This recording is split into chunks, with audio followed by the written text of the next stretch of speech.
John, he has expressed to me that he wants glory to go to God. And so let me just cover that idea. Any compliments today and just memories and things that you want to share with John, we just understand that we also want that to be glory to God. I thought of an analogy in a restaurant. You have a server coming to you, and that server is bringing something that we didn't make. And that's the beautiful thing that you get to participate in. And a lot of times you might tell the server, hey, my compliments to the chef. You never actually see the chef, it was the server you saw. But you know that the chef is the one that really brought that beautiful thing to your table. And John has been a server of Jesus, is good stuff, for 30 years in this community. And for 20 years, the Rock is officially 20 years old this year, and John has been in ministry here for 30 years. And we wanted to celebrate that. We wanted to celebrate what God has been doing. If you want to, you can sure just say my compliments to the chef or whatever. In just a moment, you may have gotten one of these cards when you came in, and these are just kind of ways to prep you for saying something. If you came here thinking you were going to watch, we don't want you to be a watcher, we want you to be a participant. So if everybody right now would get in your mind, I'm going to share something. And by doing that, I mean we're going to have 2 microphones set up here, and we're just going to alternate from microphone to microphone. You come up and share something. There's 2 ways this evening could go really kind of bomb, I guess. It's not going to bomb, but 2 ways it could bomb. One is if when I say come up and share something, if you all just sit there and look. Cut off. There we go. If I just say, if I invite people up and 2 people come up and nobody else does, so everybody just plan on sharing something. The other thing that can sabotage the night is if somebody comes up and shares for 20 minutes. Okay? So if you've got 20 minutes worth of stuff to share 1 or 2 minutes of it, and then sit down and get back in line. Okay? So you can get in line multiple times. Just don't take your whole turn in one time. Everybody got that? All right, so that's kind of the ground rules for tonight. And Scott's got something. What you got? One more ground rule. If you're not an upfront person and you want to say something to John personally, and you're more of a writer, then what we're going to do is we have note cards back here on the tall tables. So anytime during the night you want to write John or Amy or the family, we got a box back there, write it out, flip your phone around, do a video, send it to Josh. He's got like nothing else going on in his life. He'll figure it out. So, so if you're a writer, we've also got that as well. So if you're sitting there thinking, man, these are all great comments, but I'm not an upfront person, we remembered you as well. Thank you. Thank you, Scott. There are bathrooms out that door and to the back. Out that door you came in and to the back. And we don't want any cookies left over because a bunch of people brought cookies and just don't leave them here. So eat all the cookies, go to the bathroom when you need to, and I'm going to turn things over to the brothers. You want them to stand, brother, right? All right, let's stand. Hey guys, this is so cool. This is crazy. I've just seen all of your faces, and I haven't seen some of you guys in about 10 years. My name's Josh. I'm John's oldest son. This is Than. This is Kayla. And we thought, what better way to just start this off? Scott and I were joking that there's no thing on the internet how to do a tribute service for somebody. It's just not something. So we're just kind of seeing what happens. We're so excited we're here. But we're just going to go ahead and start our time off with just looking to Jesus and reflecting on His goodness and that He is the reason that things are good in this world. So we're going to sing just 3 songs and see where tonight goes. So you join us. We got some words on the screen.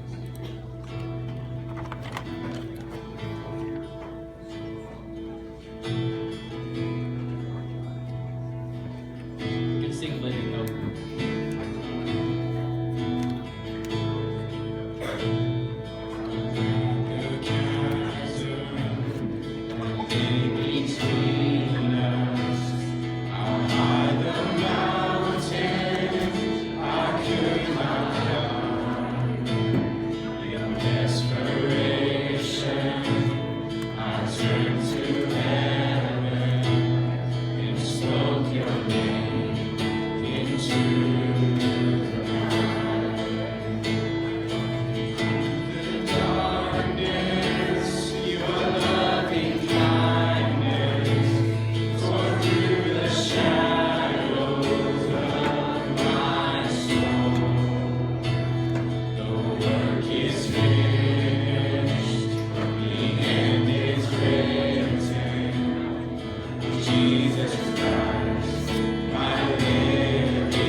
darkness, my God, that is who you are.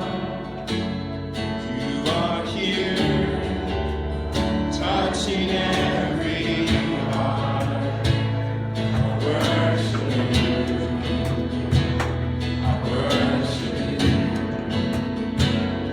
You are here, healing every heart. I worship you, I worship you. You are here, turning lives around. I worship you, and I worship you. You are here, mending every heart. And I worship you, yeah, I worship you, Lord. And you are waymaker, miracle worker, promise keeper, light in the darkness, my God, that is who you are. Waymaker, miracle worker, promise keeper, light in the darkness, my God, that is who you are. That is who you are. That is who you are. That is who you are. That is who you are. Waymaker, miracle worker, promise keeper, light in the darkness, my God, that is who you are. That is who you are. Waymaker, miracle worker, promise keeper, light in the darkness, my God, that is who you are. When I don't feel that you're working, even when I don't feel that you're working, you never stop working. You never stop working. Even when I don't see it, you're working. Even when I don't feel it, you're working. You never stop working. You never stop working. Even when I don't see it, you're working. Even when I don't feel it, you're working. You never stop working. You never stop working. Working. Waymaker, miracle worker, promise keeper, light in the darkness, my God, that is who you are. Waymaker, miracle worker, promise keeper, light in the darkness, my God, that is who you are.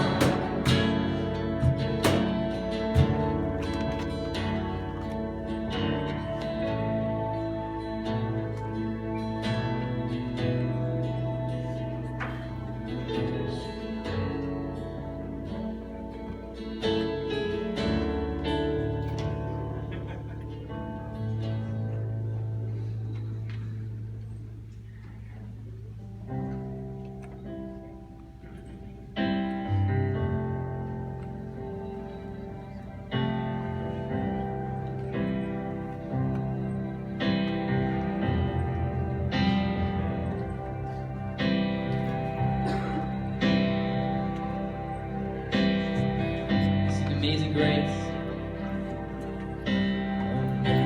Amazing grace, how sweet the sound that saves a wretch like me. I once was lost, but now am found. Was blind, but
the words of that last verse. We've been in heaven with you for 10,000 years. It's like we're still at the beginning of it, and we're so thankful for the assurance that we have in you, and just that we get to spend eternity with you. And just floored thinking about that.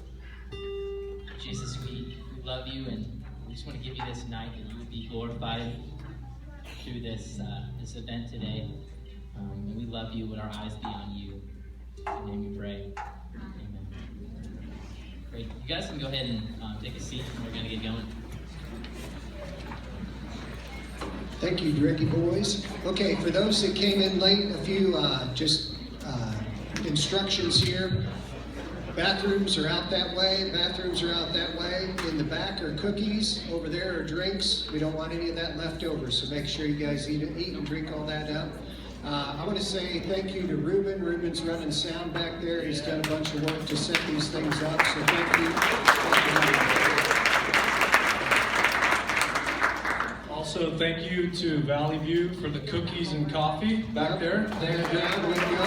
And, okay, so here's how this goes, and you can go ahead and start setting up there, or you're lining up by these mics. There's a microphone here, and you come up and share an encouraging thing. If you needed some prompts, here are some prompts. And thank you to the boys. Also want to recognize Jesse up here, and then spouses, girlfriends, that sort of spouses, and one girlfriend, right?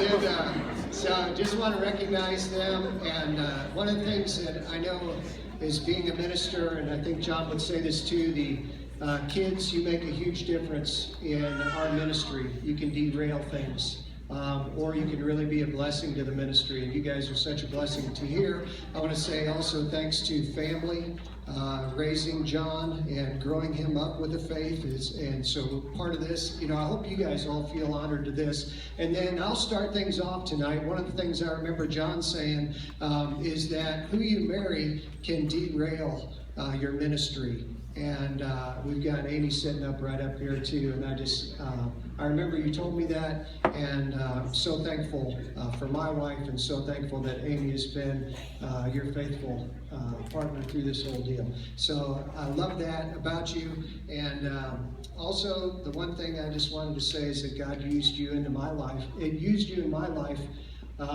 to help me sustain in ministry. Scott says a term, sometimes you got to borrow courage from other people. And oh man, I've shown up on Thursday mornings many times needing to borrow courage, and I got to borrow yours, so thank you. You really helped me. All right, nobody's standing by this mic. All right, as people come up here, I need 2 lines, one over there, I need over here. people ready to go. All right. There's no template on how to do this, by the way. I get to go first because this line's going to get long. I know it is. I love you, brother. I love you, sister. I love all of you. I remember when you were a lot smaller and I don't even know your names anymore. Anyway. I just want to say, brother, you have been a mentor to me. I realize I'm a lot older than you are, but you were a mentor to me. And I love that. And we had a lot of fun hay rides too, didn't we? So, bless you guys. Bless you. Over here, back and forth. John, hi. I'm going to share a verse with you, if that's okay. Our other mentor, Rod, over here, is like, he's really mad at us because I didn't do my job. Here's the thing. You got to say your name and how you know the Drages. I'm sorry, but I have to do that. My name is Kathy Brannon, but I used to be Kathy Vansickle, and I was a freshman the year that John and Amy came to Mizzou. So I saw them right from the beginning of their ministry, and you guys have impacted me so much. So I wanted to share this verse that I studied a few weeks ago, and I knew that I had to share it with you. So Paul talks to the church in Corinth in 2 Corinthians chapter 3, verse 2. The only letter of recommendation we need is you yourself. Your lives are a letter written in our hearts. Everyone can read it and recognize our good work among you. Clearly, you are a letter from Christ showing the result of our ministry among you. This letter is written not with pen and ink, but with the Spirit of the living God. And I just want to personalize that for you, John. John, the only letter of recommendation, you needed us. Our lives are a letter written in your heart. Everyone can read it and recognize your good work among us. Clearly, we are a letter from Christ, showing the result of your ministry among us. Thank you for coming from Bowling Green to here, because you invested in me, and because of that, I was able to invest in others. And if you haven't seen me in the last 25 years, that's because Scott and I went to Florida. We went there on a part-time youth pastor position and flourished from there. So thank you so much. I appreciate it.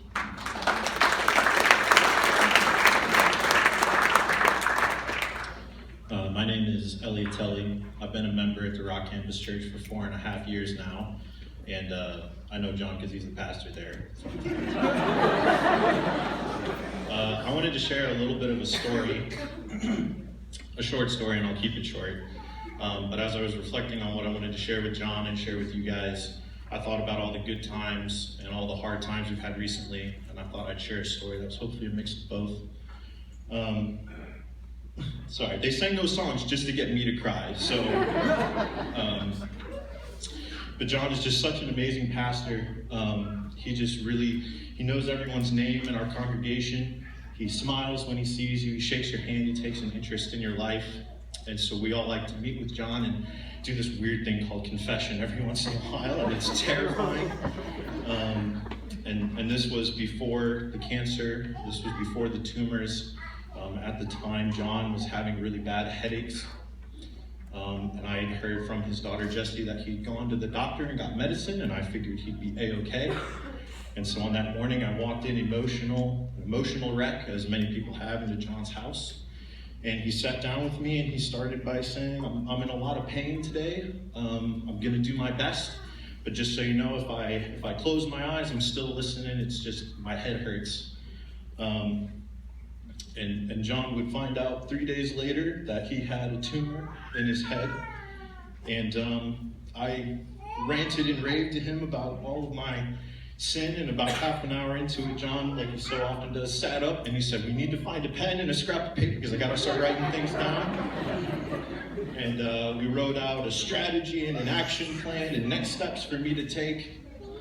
And after our hour, another student, an emotional wreck just like me, walked into the house, and John prayed for me and sent me on my way.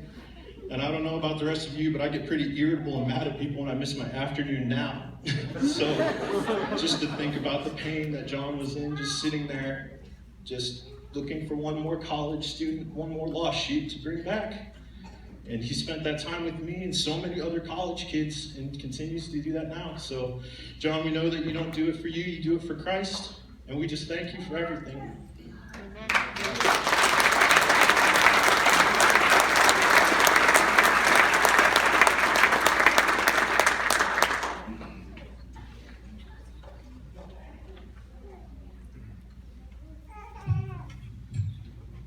My name is Todd Milton. This is my wife, Elizabeth Milton. A long time ago in a galaxy far, far away, we stumbled into this Great Commission church back at Virginia Tech and Radford University. Became followers of Christ, and through our summers in Myrtle Beach in Colorado, became friends with the Drage family. The kids were so teeny back then. But anyway, we left staff with Great Commission back in 2006.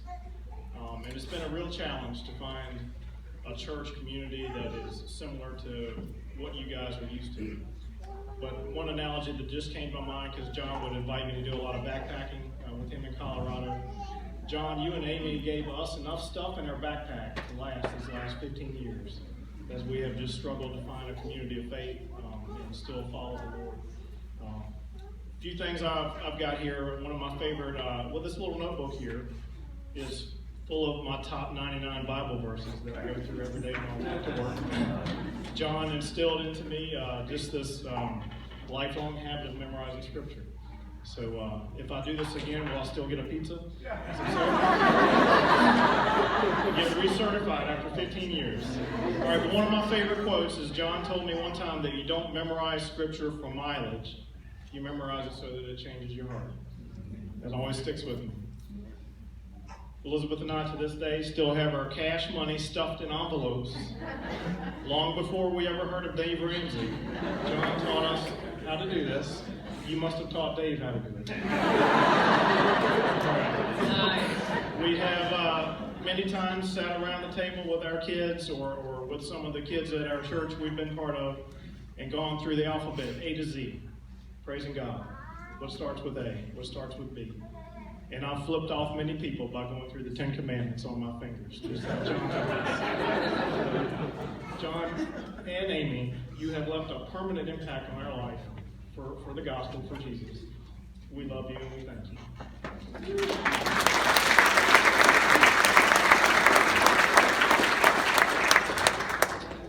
I'm Brad Ernest, and I have so John and I met through mutual friends in just the faith community here in town. I'm trying to remember who it was, at Valley View. Okay, I'm glad he can remember. But I have a unique relationship with John, obviously through faith and for God, and such an encouragement to me. But I also got to coach John in his crazy Ironman race that he did in 2017, so in Chattanooga. Oh my gosh, that was so much fun. Can you imagine for 6 months being able to tell someone how to work out, and they do it? And at times you have to tell them to chill out because you're going to like burnout. It was an absolute blast. I would give John a workout in quite detail every week, and faithfully he would do it, and even when we went to Colorado and things like that. I am sure at times, Amy, it was a little challenging when John was training for an Ironman race. If you don't know an Ironman race, let me just spell it out. It's 2.4 miles of swimming. If you don't swim much, that's a lot. Like, it's a long way. At once, you just keep going. And then you'll get out of the water, you'll kind of shake it off, and then you'll ride your bike 112 miles. Again, that's a lot. It's like biking to St. Louis. And then you're not done. Like, you're just kind of warming up. Then you'll go 26.2 miles on the run. We call that a marathon. So that's a long day. This guy did all of that in 14 hours in Tennessee. So, in 2000. I love you. It's just, what a privilege. Yeah. Good job.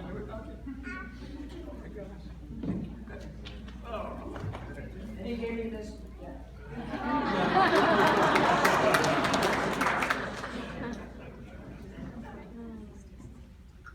Hi, I'm Kat Meyer, and my husband BJ and I met John in 1996. Man, I feel really old. And he married us in 1998 and renewed our vows 10 years later. And I don't know if some of you have the same experience, but when we met him about getting married, we were poor college students and didn't have any money. And he said, well, I won't charge you to marry you, but if you ever get divorced, I can't remember if it was $20,000 or $40,000. It was a lot of money. I don't know. Then you owe me. The problem is, John isn't driving a brand new car because he and Amy were a wonderful example of a married couple that we still cherish to this day. He taught us how to start our marriage, and even when there are hard times, he was there to help us. And 22 years later, it's wonderful. And so I'm sorry I'm keeping the money.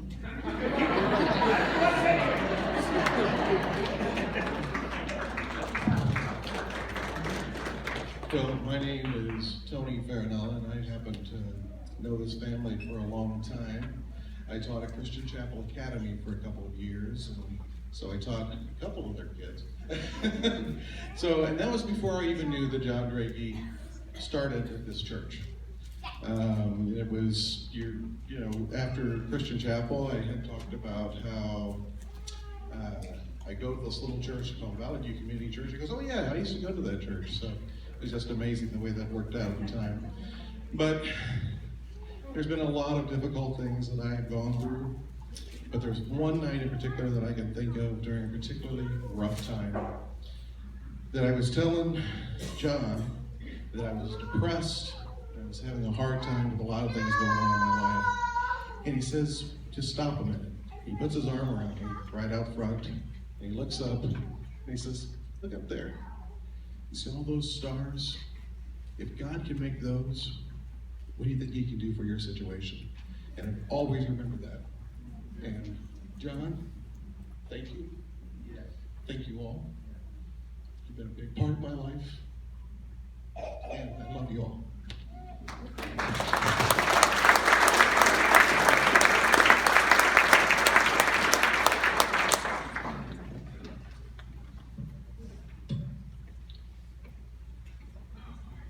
Hey, John.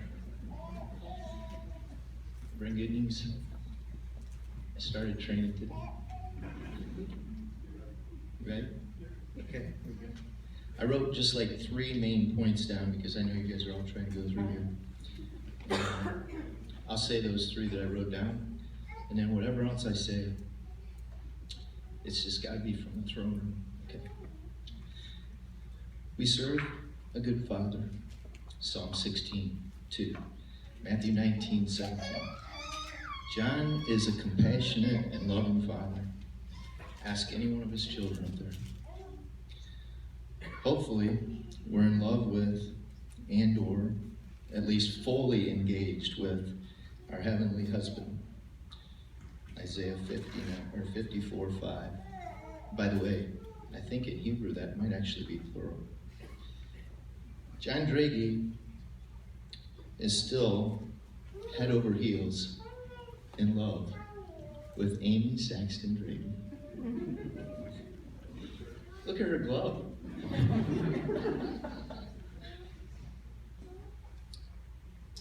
But the day I met John Drage, I was running with Bruce Boyer in Bowling Green. We were running hard. Bruce Boyer was running me hard, I should say. We were out in the country of Bowling Green. You remember that, don't you? And we ran into John. He was running a little faster than us. I think he turned around to meet us. And he said, hey guys, do you know any good fellowships? I want to share my best friend with these fellowships, with people here. And that's how we met John. He has an intense desire to share the love of his best friend, Jesus. At least that's the way that he introduces himself to the Greeks, because there's no J in the Hebrew alphabet, you know. And his proposed name is Yeshua, and that means in Hebrew, Yahweh is salvation. Well, here goes. I caught up with John. Was it the 12th? Yeah. I waited for John 4 hours in the car. I had a good word for John, a real good word, and the Father reveals to heal. And I asked the Father that morning when I read John's blog about glory, how is it, John Drage? It's in his head. I said, what? Yeah, no, it's cancer. And no, I hate it when my people give glory to something else. I hate it when my people give glory to something else. If John just gives back glory, he'll be all right. Anyway, I was like, what? Oh man, what do I do? I was like, I came here, it's snowing. It's 34 degrees. You remember that day of snowing? 34 degrees, I was watching that temperature. I got here, I met his son. I hid out there. I was going to pelt Amy with a snowball like we used to fire, but she zipped by me after their 4-hour meeting and missed me. And John wouldn't let me. He took me in the house. But when I went up for the first time in years and hugged John, something happened. Something happened where John, you guys know John when he laughs? When John laughs, it's like rivers of living water come out of him. And we were hugging, and I said, don't let go, John. Don't let go. And I don't know, you guys might have to help me with this, but I don't know if it's this way for John, but I have less than 5 men on my hand. And that for me was a moment like in 1 Samuel. I'm pretty sure it's 1 Samuel, 1:26. You know that. His love for me is better than surpass it. Anyway. John said, come on in, you can't. I go, John, I only have a little bit of time. You know, Amy gives me 5 minutes to say hello. she's watching it, you know, she's taking care of you. And John goes, oh, you gotta come in. You gotta come in for coffee. John knows I don't like coffee. I already talked to him. So he made me his coffee. It's the best cup of coffee I ever had. And as John and I were talking, I just was so excited because I had something in my pocket. Because when I fell asleep in my car, I woke up to, what did I wake up to? Little gold diamond ring, or diamond neck earring. I have no idea where that came from in my car. I don't have earrings, obviously. I heard that word right away in Proverbs. Like a hoover to a listening ear is gold, is a diamond set in gold, and like an earring. And as a wise person who brings good news. I had good news for John. Guess what news I had for John? Y'all need to hear this. This was good news. I said to John, I said, you know what? It's really exciting.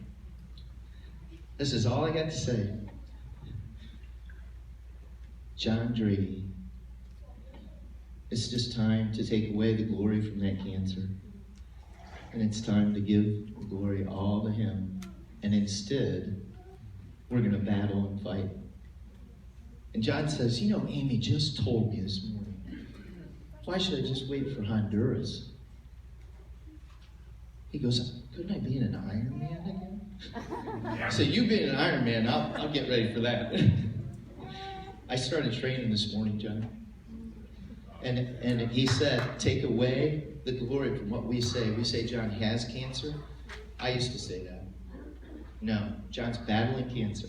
It's very particular, the approach before the throne in Revelation 12:10.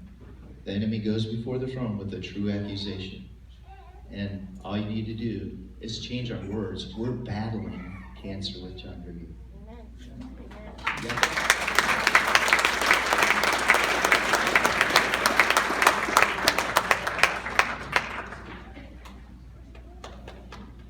Hi, my name is Barb. There we go. Maybe I just won't mess with it.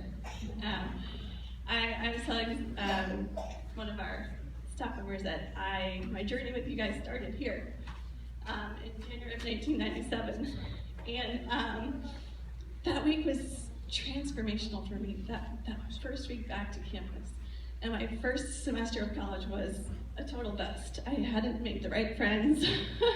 And I was really searching for community, and I had actually come back to campus early to pray and walk around campus that I would find community. And I found it here. I found it with you. I still remember the first, we'd have church here, and then we would have university Bible studies, which then became Tiger Christian Life, which then became The Rock. But my first university Bible studies that week that I went, I remember sitting in the chair and hearing John speak, and I had this feeling wash over me where I was like, this guy is going to change my life. And I just knew it. And it was absolutely true. And it has been the best ride ever.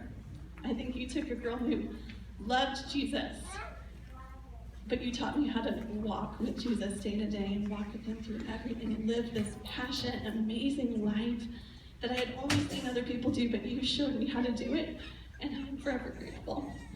So, love you.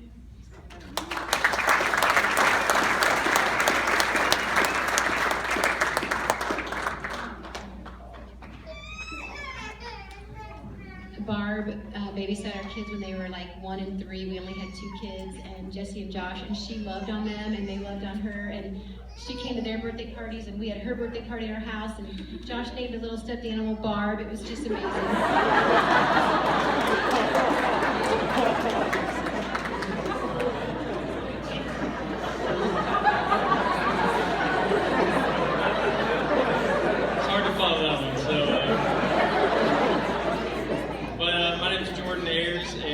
I know John is I'm actually on staff with a different campus ministry at Mizzou, and in 2011 my wife and I moved here, and I was trying to get connected on campus and hopefully meet some people that would be friendly faces on campus, and I had no idea what I would receive in return when I was suggested to hang out with John Drage. They're like, he's been on campus forever. I'm like, okay, sounds good, you know. And so hung out with John, and the first time I ever hung out with him, I remember him just opening up his arms wide and welcoming us to campus, rolled out the red carpet for us. It kind of gave me a visual image almost of Jesus and the way that he welcomed little children. That's kind of how John's always treated me, and that's basically the equivalent of what I was in 2011, I think. But all that to say, John, probably the one thing that I was thinking about that I really appreciate about you is your zeal. You follow Christ like the people that I read about in the Bible actually did, and that really encourages me. Every time that I'd spend time with you, it would be another log on the fire for me. It was always a China chef, probably once or twice a year. And I really look forward to those times, just because to have a godlier man who had gone there before me that I could really learn from has been invaluable for me. And I know sometimes it's probably hard to recognize the impact that you're making from people like me that see you a few times a year, but just know that it's been significant for me, and I think I'll run harder after Jesus for the rest of my life because of you and your influence on my life. And so thanks for being a great mentor to me.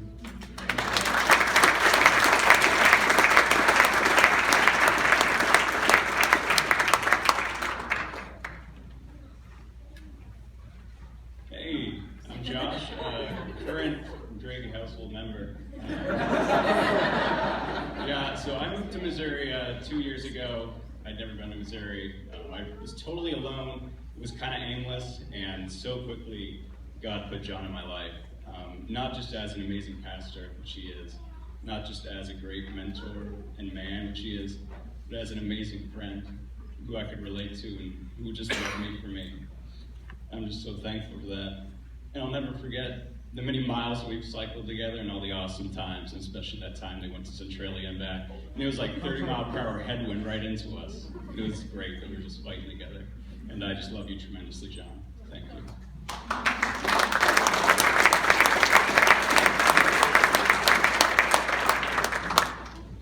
Gotten to speak from this pulpit once when I was on staff at Valley View as the youth minister when John was brand new, or not, he wasn't brand new, I was brand new as the youth minister at Valley View. Josh Putnam's my name. And I've got to spend the last 20 some odd years with you, and it's been a blessing. And I'm not going to make it through this. So to keep it short, your passion, your commitment to Jesus, your service and sacrifice for everybody around you is what will always stand out to all of us. And the times that you made most of us come work on your roof or do something else like that will stand out, and I'll always carry a welt on the back of my head from the racquetballs. Now the one thing I want to leave everybody with is, when Scripture talks about the 30 and the 60 and the 100-fold ministry that will come from those who are faithful, I only got one number. That's 100-fold for this man. So I thank you from all of us for your life and your commitment, and for every day you've been given. We love you.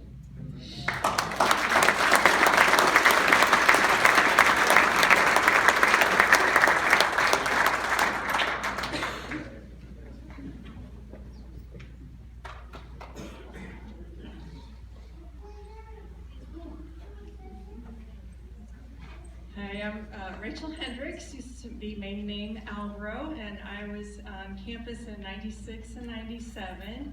Got to be part of UBS. And then when I married in 2002, I was in Central Missouri, so I got to go to a couple reunions and see you. And I've enjoyed your blogs, and I just feel like every time, whether go a few years or watch the blogs, it's like John's the same, he hasn't changed. And I appreciate that faithfulness. And I helped to teach youth group at church, and I showed one of your videos to them, and it went really well for the lesson. And I appreciate all the things that you've modeled for me. I'm a pastor's wife, and I appreciate watching you and Amy having your home open and living life. And you always talked like how you were thinking about doing things and how you were applying scripture, and you thought through the processes, and you were open about your life. You were in so many ways, and things like talking about prayer walks and memorizing 97 verses in 97, and just practical ways to grow in Christ. And then in the early years, my husband was a church planter, and we were stuffing envelopes, and I was like, yeah, I remember doing this. This looks familiar. So I really appreciate all the things that you both have modeled for me and helped me to grow.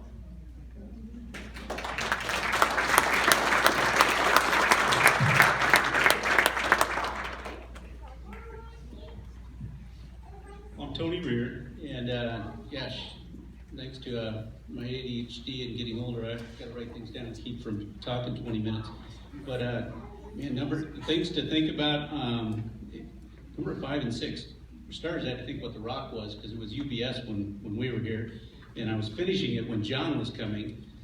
But my gosh, the things I remember seeing in you is I have never had a handshake from John. I don't know if anybody's ever gotten one from him. It's always been a hug from day one, a hug that a brother gives and that a father gives. And it's always something I keep dear in my heart. So thank you. Gosh, things we've been through from having Labradors out of the same litter to the same trucks to countless years, it seems like, of processing venison and eating it before we ever get done. It seems like on it cooked, mind you, but eating it. Gosh, climbing mountains in Colorado, things I hadn't done until I got back to you guys. Going back to Estes Park when I grew up there, it was kind of great to do that. But you've just been the rock, you and Amy, being able to make sure when even moving away from town here, being able to give you a call and know that I need some encouragement or just a focus on what God might have in my heart. I don't have to call, I just know that God's got his hand on John, and always John's got his focus on God. And that just always gives me a blessing to remember to keep my focus on God. So thanks, bro.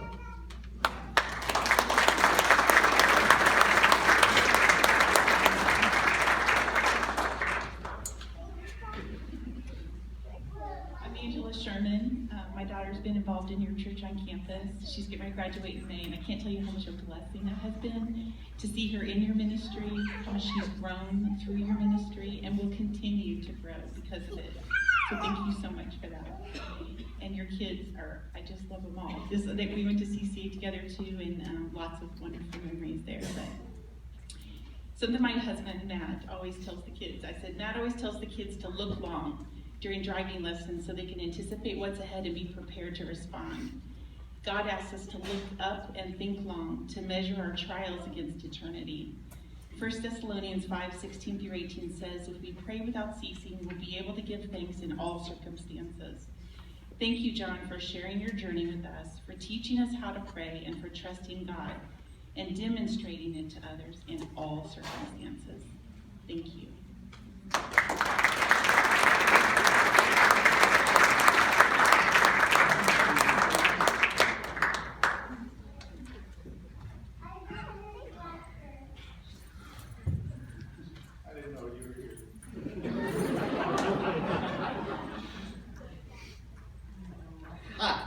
I want to do that. I wanted to come up here and talk without crying, but I figured that wouldn't happen.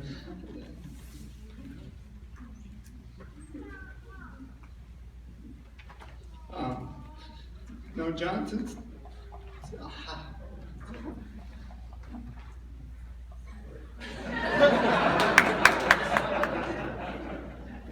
Okay, no, take a deep breath. Let's get it. Because I think that's why we're all here, right? Yeah, that's right. So, I was prepared just in case that happened. I'm just going to sneak one in real quick. I'm on staff with FCA, Fellowship of Christian Athletes, and we're in a staff meeting. There's 100 FCA staff, and this guy's talking to us, and he says, look, the word encouragement means to impart courage. Sometimes in life, you're not going to have courage. You need to write down the name of somebody who you can meet with consistently to borrow their courage. It took me about 0.8 seconds to go, John Drage. And my guess is, I'd say about 80% of the room would probably write the same name.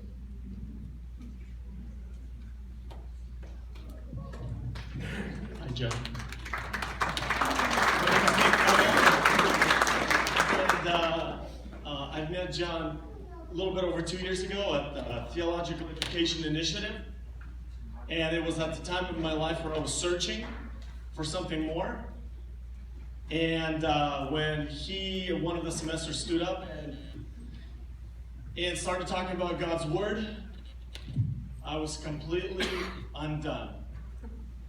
And I was undone because I've heard of people having passion for God's Word, but I've never been next to one. And John, you are captivated by God's story.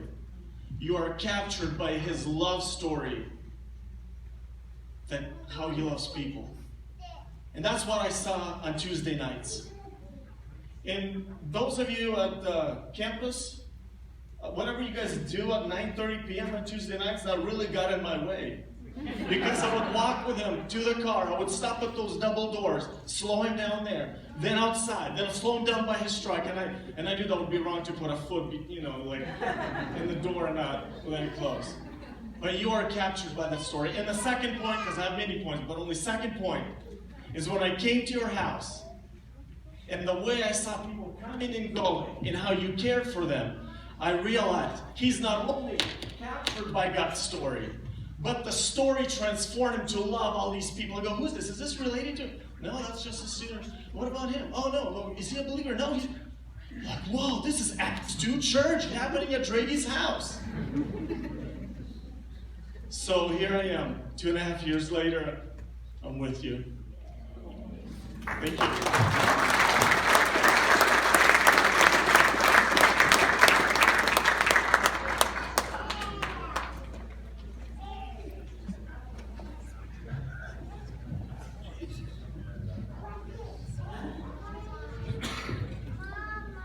Hi, my name is Brian Gamble, and I met John in 1996, along with Kat, BJ, and many others. I have a lot of things I could say about John, but I just wanted to share 2 stories. The first is that I got to know John's family quite well, and early on when I was in college, when I think it was when Caleb was born, but I don't know, it was one of the little ones. It's been so long now. I just remember that he called me that night because Amy was going to go to the hospital, he was going to go with her, and he says, listen, can you just come to my house and be there so when Josh wakes up, and Jesse, I guess, was there, you can be there. Obviously, I'm not great at childcare, and it's not really my specialty. But he said, listen, it's going to be okay, because all you need to do is just kind of be there. Now, when Josh is going to sleep in, it's not going to be a big deal. When you kind of see him, just don't tell him where we are right away. It'll kind of freak him out. Just kind of hang out with him, and whatever. So okay. So he said, you can sleep in my bed. It'll be fine. So I'm sleeping in John's bed. And the next morning, I think at like 6 a.m., I don't know. I was a college student, so it was way too early. Josh pokes his head through the door, wakes me up, and immediately says, "Where's Dad?" And I just blew it. I had no idea what to say. I'm like, oh, you're gonna, So, luckily he did not freak out. I think that was the last time they asked me to come watch the kids.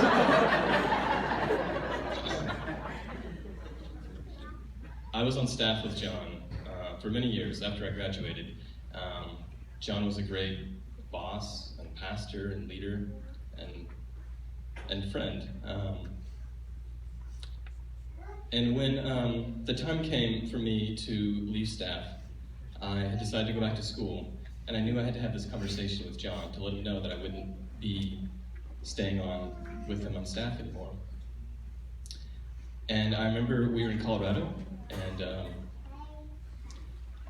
we were sitting in your car, and I was explaining to you what I was going to do, and I was really afraid because I didn't want you to feel hurt or disappointed, and I had a bunch of feelings about it as well. And the one thing that John said to me, which is the thing that John always said, is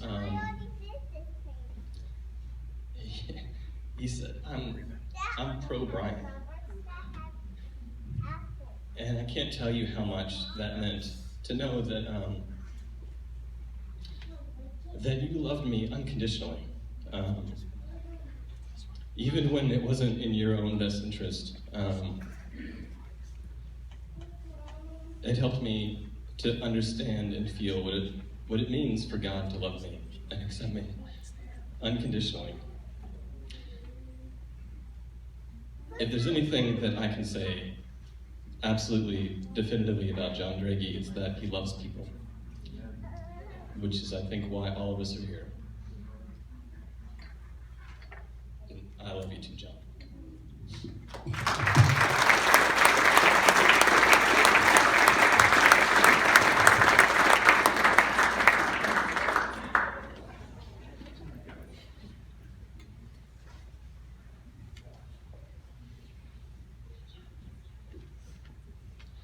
Hello, my name is Kirsty Pellegrini.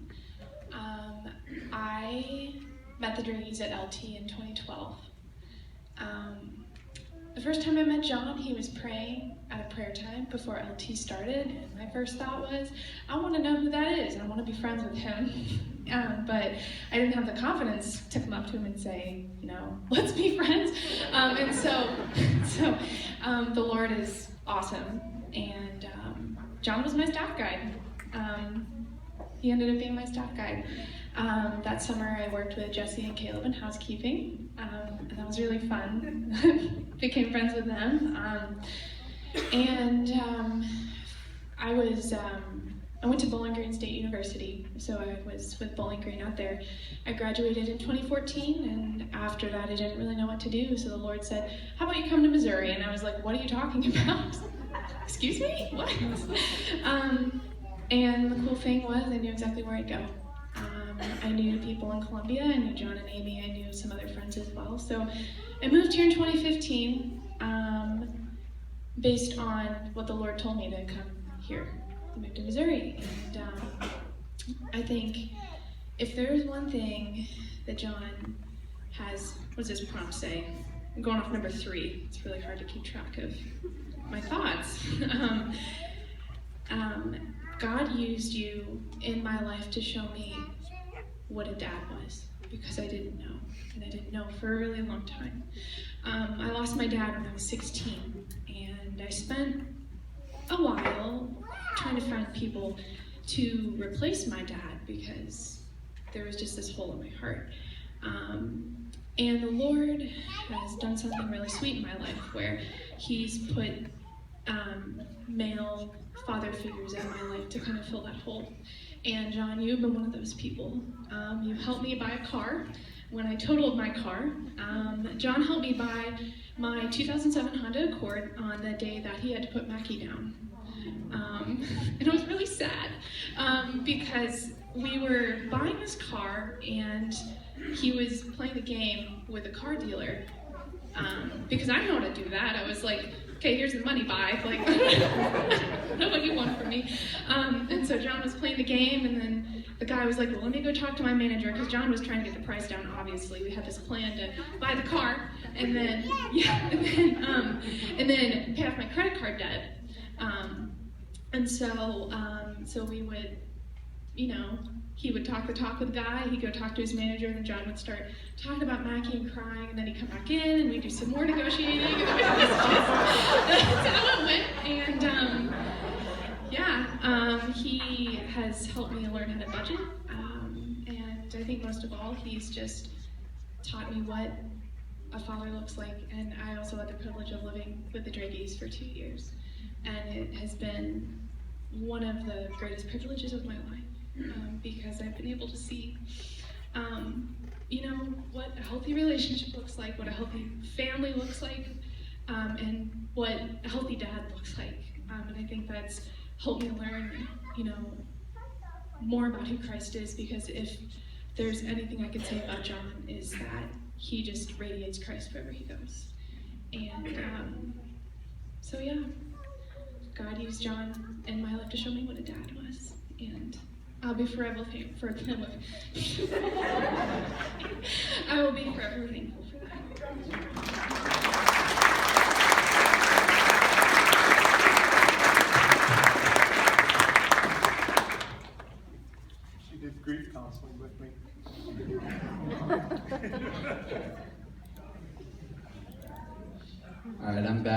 better. Now, good. I'm Brian Wiles. I met John and Amy in 2000 at leadership training. I was a student. God changed my life there, called me into ministry. I'm now pastor of the church that John went to as a student at Bowling Green State University. So it's cool how that comes full circle. I feel like this is kind of like a roast. The way that the seats are. You might look at John and say, how in the world does this guy in his 50s reach college students? He doesn't look like a college student anymore. And Amy still does. She's got that.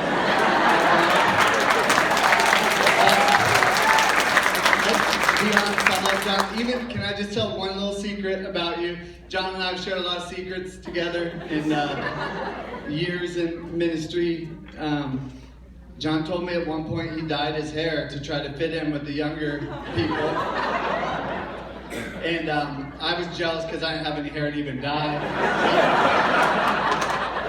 But that was a confession, but then here's what John said after this is true. He said, I just felt like I was fake, so I didn't do it very long. And I was thinking about that, and I was like, that is actually how John reaches people in general, but especially young people, is because he's just so real. It's so real. And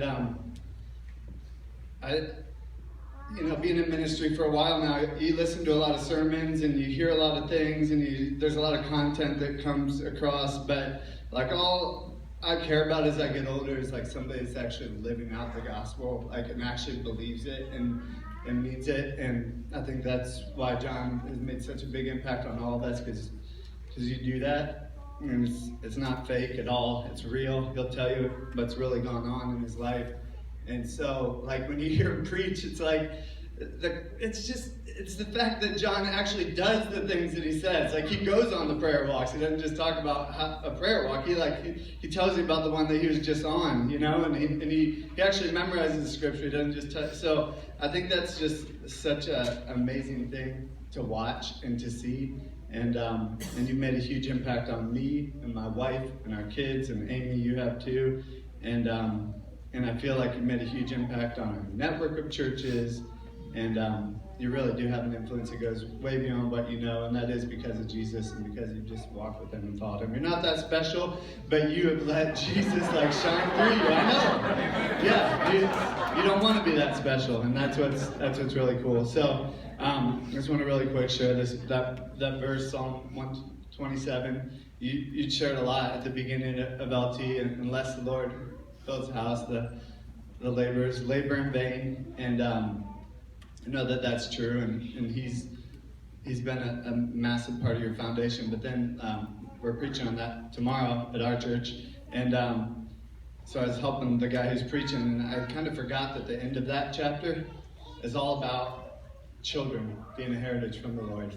And so I look at this and what's going on up here, and look at your kids and Jesse and just the boys leading us in worship, and it's not a lot of pastors can have their three sons lead worship and not just sing the words, but be following the Lord. And I know you guys aren't perfect either, right? But John and Amy, you've laid this amazing foundation of what it looks like to walk with Jesus and follow the Lord. And I think it's evident in your children. It's evident in your spiritual children as well. So we love you guys, and we're so thankful for you.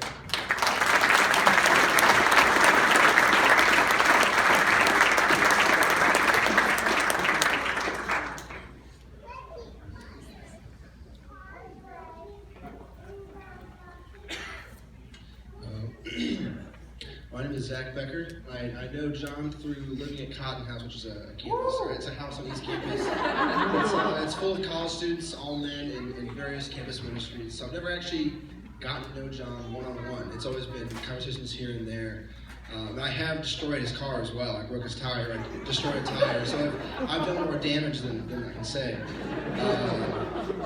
But I've always seen the fruit around your ministry. I've always seen the people that come away from your teaching and from everything else, but I've never actually had a really big conversation with you, so it's been really cool to see that, where I can see around the ministry without actually knowing what's in the middle, but I know it's there just from seeing the circle.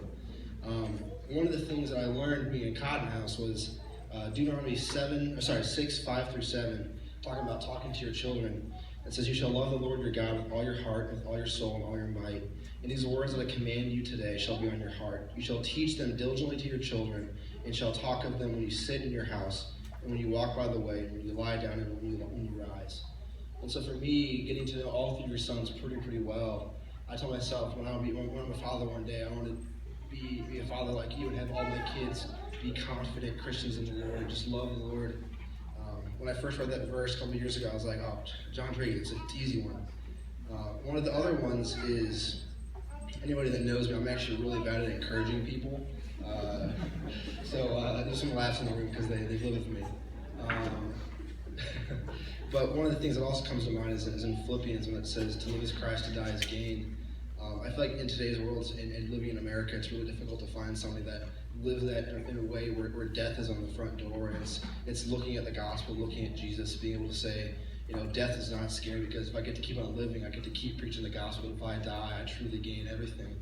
And so that's one of the things that I want everybody to know, and it's so difficult to find somebody that lives that out. And John is somebody that does not know you well. I see that in you through the past year and a half.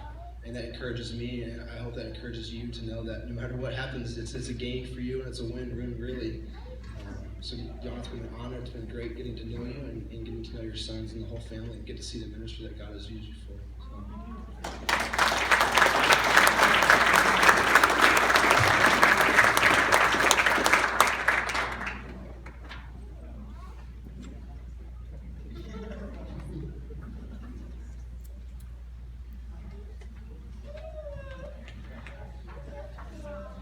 My name's Ken Brown. I'm Amy and John's brother-in-law. So a little bit longer story than that, but suffice to say that I live in North Carolina and I heard that tire story from North Carolina. So now I know the guilty culprit. Just last night, John and I were having something of an impassioned conversation, and he said something that was, we can't decide what sin is, that's in the Bible. And sometimes that's bad, but last night I was thinking, because anticipating this, good. Because I'm pretty sure I can make a case that Jesus likes bacon. You might know where this is going. There is that little time when Moses in Deuteronomy said to the Israelites, don't touch or eat pigs, it'll defile you. But thankfully in Mark 7, Jesus said, no, it's not what we put in our bodies that defiles us, but what comes out of our bodies, our words, that defile us. So when John and Amy were down in Houston, my wife Beth and I were able to go down and visit with them, and boy did we eat down there. We had Texas barbecue, we went to a steakhouse, which I'm going to come back to. We went to this Cajun restaurant that had this 100-acre menu up on the wall with more things on it than you could shake a stick at, and we pretty much tried every one of them. It was quite a night. I was really expecting, we're going to Texas to see John, and he's going through cancer treatments. We're not going to get to eat anything. That wasn't the case. But the steakhouse, the waiter comes to the table and is telling us about this appetizer they have of 6-ounce bacon steaks. Now, if you think about that, you've all cooked bacon before, right? You put this little strip of bacon in the pan, you ate bacon, it shrinks up and gets all curly and everything. Well, look, John and I kind of look at each other, our eyes get big, but the waiter kept going. He said, if you like, we can put one of those pieces of bacon on your steak. Done. So we both order steak, we both order it with this piece of bacon. This piece of bacon is this long, and I don't know if everybody can see, but it was about 1/4 of an inch thick. It was not wrinkled, it was a slab of bacon, and oh my gosh, was it good.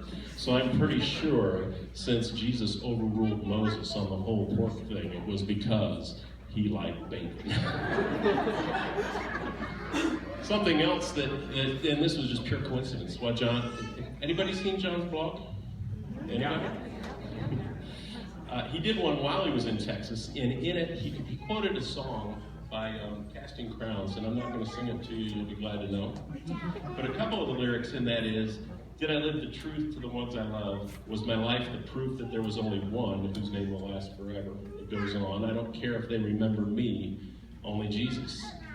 I've got good news and bad news. Look around. If you die at 120 years old, you're going to be remembered. The good news, you're going to be remembered because you did live a life that was the truth to the ones you love. Your life was proof and is proof that there's only one. And while I don't have the same gravitas to say this, but John, you've got tiger style.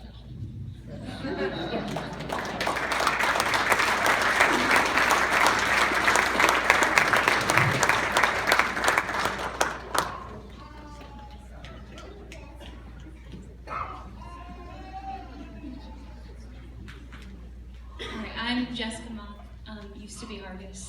I went to Mizzou like 2009. I just want to say thank you, first of all. Does this sound? Keep talking this very well. Okay. For opening your home to college students. You always make me feel so loved in your home. Okay. Second thing, John used to tell us all the time at service. Remember, we used to have praise worship service on Thursday night, which is my favorite night of the month at college. I look forward to it for weeks. And you would tell us you always want to be remembered for loving God and loving people. And I thought, wow, here's this man who could have done anything, and he chose to love God and love people. And I've taken that with me. I think of that I teach now. I think of that when I teach my babies. When I respond to them, or I respond to my husband, we make career choices and move and look at our future. How can we love God and how can we love people? And clearly, we've loved people well and love God. Thank you.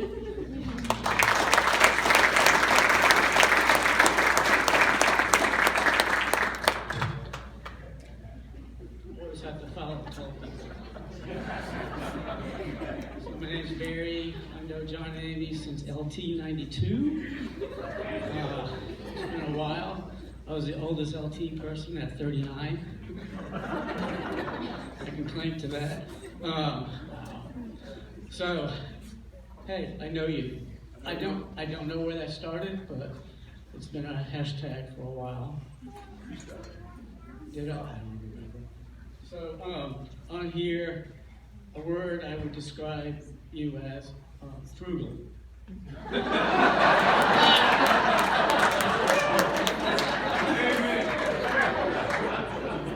So I think that's how we connected, because I'm about, and John, we can squeeze more out of a book than about anybody. So a little story with that was we were on a cruise about 6 years ago, and it was Giovanni's Italian restaurant, and it was $30 extra to eat at this place. And we were like, oh, should we do it? Should we do it? Should we do it? And I'm like, $30 extra for dinner. It was the best $30 we ever spent. Not only was it a 9-course meal, but I got to spend about 2 hours alone with John. And that was, and you know how hard that is. And I just want to tell you, I love you. I've known the whole family since Josh was in your stomach, Amy. When he was maybe 2-3 weeks old at a conference in Indianapolis. And can't wait to see what's going to happen next. I love you all.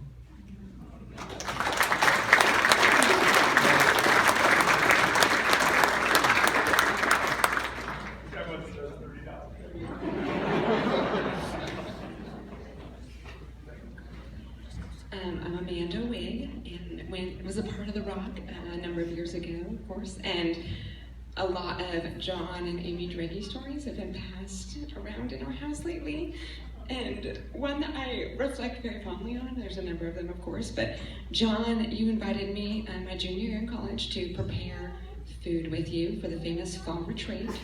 And so we're like so excited. We have our menu, and you and I, we went shopping together. We each had a cart, and so we're just pumped about it. And then you get a call. You had something to, of course, all these people that you love and who love you. You ended up not going to the retreat and going to I think, celebrate someone across the country. And all that I could think was, John, how do you expect me to crank out that applesauce that you always made at the fall retreat? I was really nervous about it, but we got through it. We did have applesauce. I think of you and Amy sat with us after our very first date on your front porch. I always joke with people that I don't actually know how to date well if I'm trying to help you or walk you through anything, because we just got marriage counseling from the Drages for 3 years before we got married, and it was like really special times. And then one other story that I think just really speaks to your presence. When I graduated, I was in an apartment in a new city by myself. I didn't have a washer and dryer, and I was like, man, should I buy a washer and dryer or should I rent one? And Jake, my now husband, of course, was like, well, why don't you call John and ask him? So I called John and I was like, hey, John, I just have this problem. It was a huge problem to me. I was like, what should I do? And you answered my phone call and you walked through with me the smallest of problems of whether I should buy or rent a washer and dryer. And I think it just, you and Amy have taught me and us so much about being present, just about loving people who are around you. And I just really appreciate that you guys always made space for us in your hearts and in your home and in your lives. And you didn't not take silly phone calls with silly questions, but we just have learned so much from you, and we are so humbled to have sat underneath you for so many years of discipleship. So thank you for everything. We love you so much.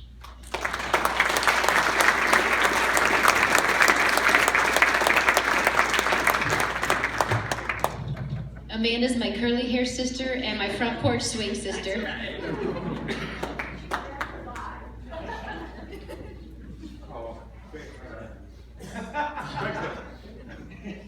I'm Dan Hopkins, and this is my wife Carrie. I was in the Rock when we were 11:04 on Sunday and then 7:07 on Saturday, and I didn't plan a church, and I'm not a leader or anything. I'm just a guy that showed up for 4 years with John. I'm a little bit older than my wife. I want you to know your legacy and church family tree is deep, dude, because I started like trying to be friends with this woman, and she's a lot younger than me. And the only friends we had in common on Facebook were like Hoops and like 3 other people that went to the Rock in 2003. So like I had no legs to stand on, but the fact that I knew people that John knew and my wife knew him, it got me a second date. So thank you.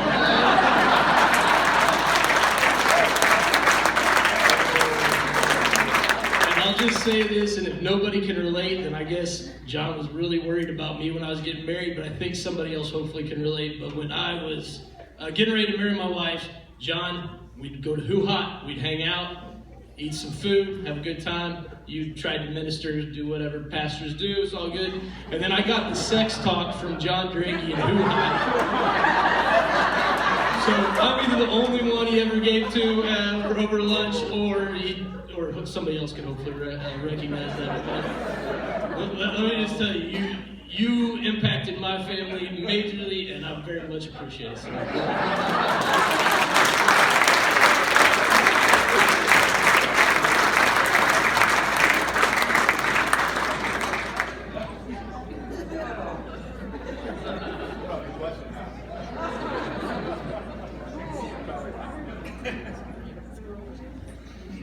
I'm Joel Chandler. I've known John for a few years. The first time I met John was at our support raising thing that we had to come back, and John was taking care of us then. And I just wanted to thank you for when we spent the summer together in '03, and you were our neighbors, and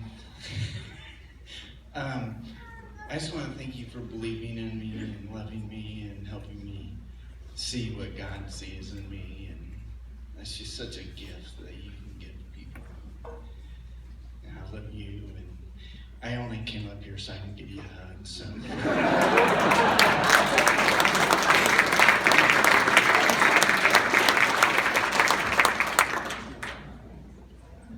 Hi, John. We don't have to do this, by the way. I'm just giving you an out in case you don't want to do this. Am I cool? Okay. Here's what I'm gonna say better. I don't really remember John's sex talk. I think I blocked that out of my mind. I'm sorry. I'm sure it's good. Is there a cassette tape of it? I'm actually pretty nervous being up here. This is probably like the 20th anniversary of the time that I was up here for like some sort of auction. And I got asked by Todd Hessel to do comedy up here, and it was really bad. If anyone was here, no, I don't want to know. Barb was there, I'm sorry. I did Sean Connery impression. I ripped on Snapple. It was, if anybody remember Snapple. So yeah, I'm honored to be here tonight. To honor this man's great, long legacy, very long, 20 years, at least for The Rock. I was like polling people and it seemed like maybe it started in 2000. Which is a long time ago. There was a different president being impeached back then.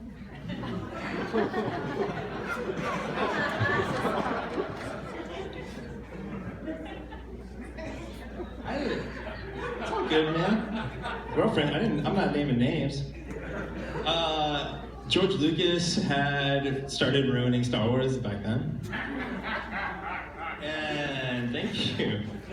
And the contagious virus that we were all worried about was infecting Windows 2000.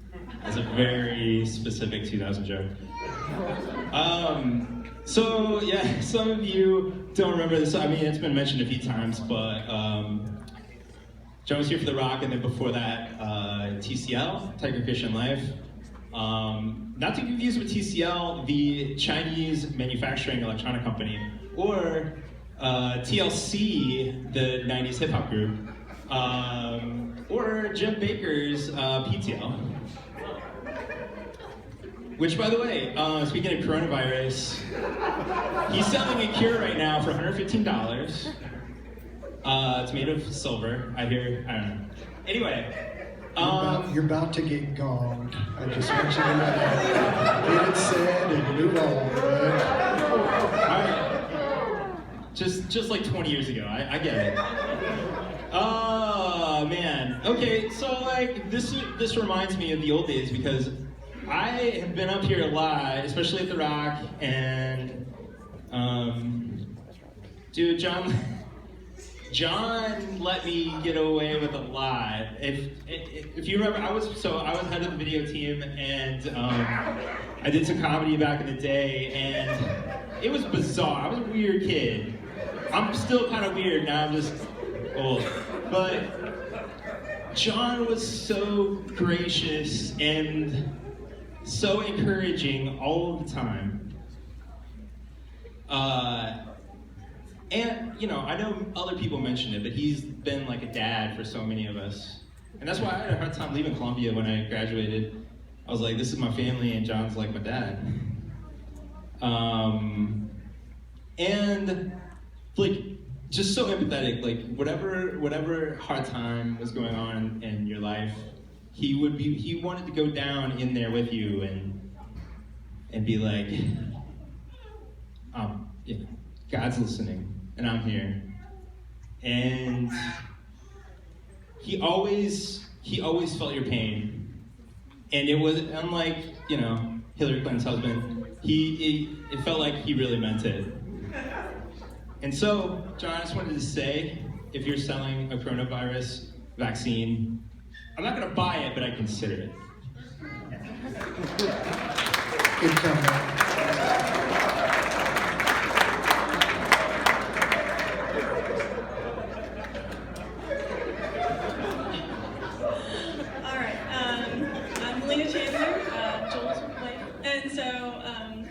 Share that I was at Joel and I served at the very first Colorado LT when there was no one leading for the whole summer. We were the only staff that was there for the whole summer, and I had brought my two babies, like a 2-month-old and a 2-year-old, and it was real scary for me to go up on top of the mountain, you know, and be by myself, have my husband go down and do ministry, and just kind of I felt a little bit abandoned, you know, there that summer. And 2 years later, we came back when you were leading it, and I just remember getting an initial email from you guys, and I'm like, I'm just the wife, right? I'm just supposed to be supporting my husband, help him do ministry, make that available to him, sacrifice, whatever we need to, right, for the gospel. And you guys reached out to me and were asking about my previous experience and why it was hard. And I just remember, John, you committed that you wanted that to be the best LT I'd ever had. Even as I was just the stay-at-home wife, mom of my kids.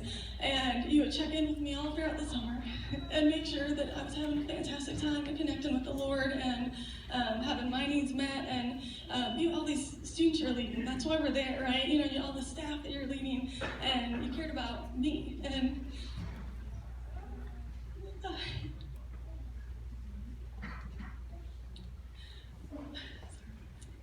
And I just really appreciated your generosity and your love and the example of your marriage and your kids. It was wonderful. And I remember at the end of the summer, you took Joel and I out for dinner, and then you gave each of us keychains. And I still have mine. Mike needed the keys every day. I still have it because that's how much that summer meant to me. Just reminding me that I matter to God, no matter what my role is. And so thank you so much for your generosity and your love for the Lord.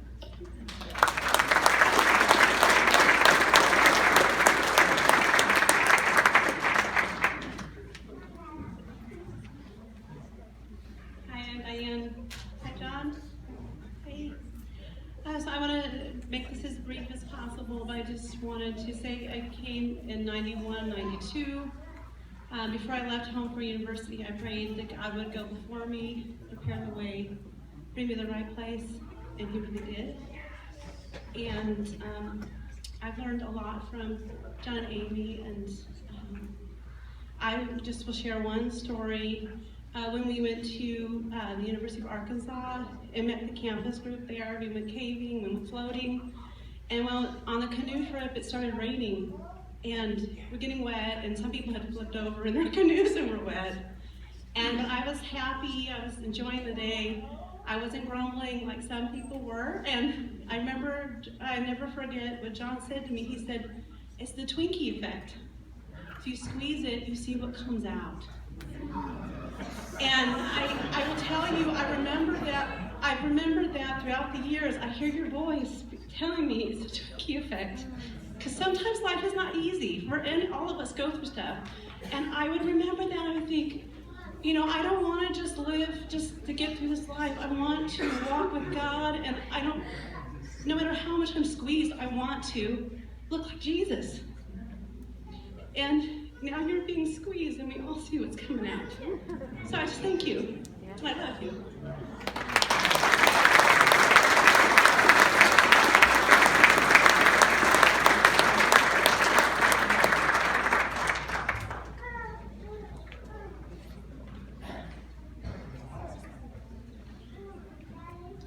Well, my name is Anna Cassing, and I've known John like my whole life now. And John, you've just been a really big impact on my life and my family. And I just want to, whenever I grow up, I just want to be like you. And you just really encouraged me to just step out of my comfort zone and go out and tell people about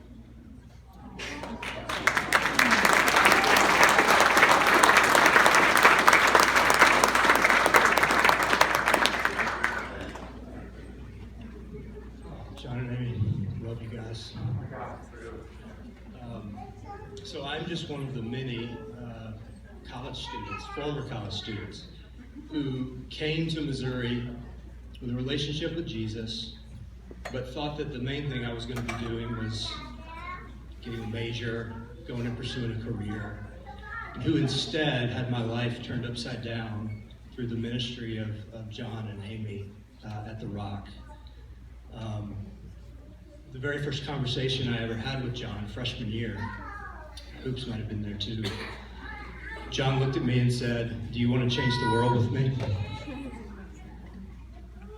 I'm a professor now at a college in Chicago, and just this past week, I was meeting with a student and I found myself asking the student, "Do you want to change the world with me?" Before I knew John, I think that Christianity was kind of an internal thing. It was a spiritual thing. It was a battle that went on inside of me. And in the person of John Drage, I saw the narrative of the Christian life played out, made manifest, the agony and the ecstasy, made in physical form. And over those 4 years, John taught me how to read the Bible. He taught me how to memorize scripture. He taught me how to share my faith. Before coming over here, we've got kids now. Before coming over here, I went to campus first and just walked around. And I was remembering going with John into the dorms and knocking on doors to share the gospel in that dorm. And I was remembering as I drove by the Taco Bell, time at midnight, when I was really struggling with my relationship with my parents. And John wept with me in the Taco Bell for an hour on a school night, And through your ministry, I came to love Jesus more, to trust Jesus more. And insofar as I still am following Jesus, brother, it's in large part because of you. One verse that I always think about when I think about you. Do you not know that in a race all the runners run, but only one gets the prize? Run in such a way as to get the prize. Nobody can run like you. We all are just trying to catch up. But because of you, all of us have run farther and harder than we otherwise could have. Thank you.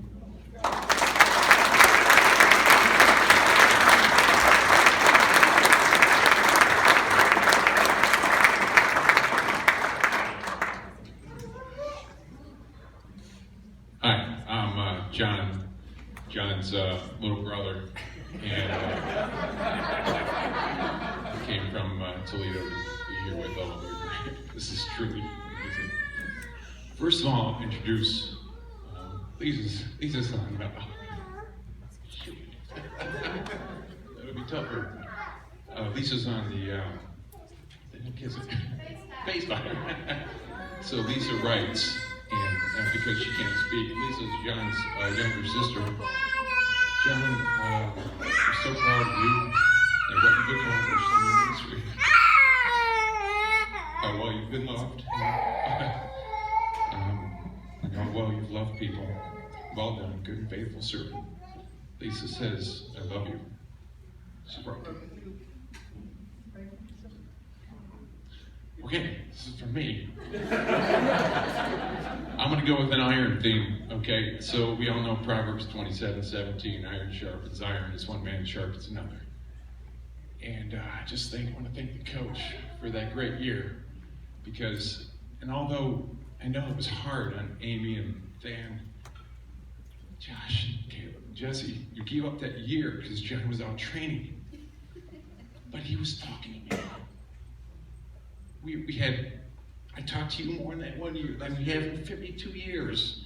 It was a great year. So glad you did it. So, man, I'll tell you one story. We got on our bikes. We started off with 4 of us. We were going up the Continental Divide. I don't know if you know what that means, but that's really, really high. We started with 4 of us.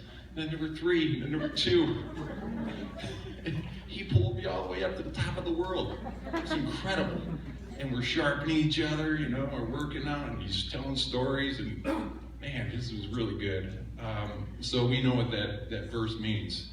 You've always sharpened us, John. Me too, all of us. Hopefully we've done a little sharpening on you along the way, because we're too great to think that we can't be sharpened better. So in the Greek, iron is ferrous. Fe is the elemental symbol. Ferric oxide is rust. You never let me rust. You never let your boys rust. And Jesse, you keep them sharpened. And Amy. And here's a joke. I gotta go with the joke. So John's dad is sitting over there, and his car had rusted so bad. So it's an iron thing. Lots of rust. Got some Bondo on it, got a paint job. Though if you don't know what Bondo is you put it on iron and it takes care of it, paint it. So Dad brings the car home, real proud of it. It's parked in the driveway. John just got his fresh driver's license, opens the door, backs it up, rips the door right off. I don't know what you do with Proverbs 27:17 on that. Yeah, but you know what he said? I think it was the beginning of James 1 for John. I don't know the scripture as well as he does, but James 1 says something about consider it pure joy when you face trials of many kinds. I think that was the beginning of him saying he could run into a guide wire, he could get a flat tire, anything that happens bad, he says, praise God. I said, how do you do that? How do you do that? He says, well, if I get pulled, I get a flat tire, I run out of gas, I get to share the gospel with the tow truck driver. That's who he is. He always says, praise God. I love that about you, John. Man. And for the kids, I just want to say, you know, I'm not half the father figure uncle that he has ever been. But, you know, I'm always going to be here. Each one of you guys. Always. So, love you, John.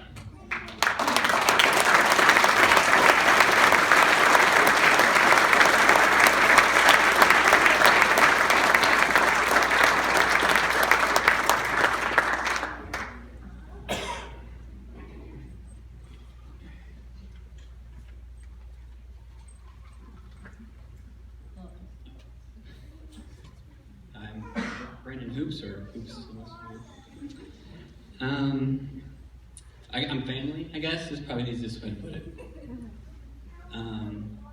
Like Drew, freshman year of Smith Hall, ran into this crazy man who loved Jesus.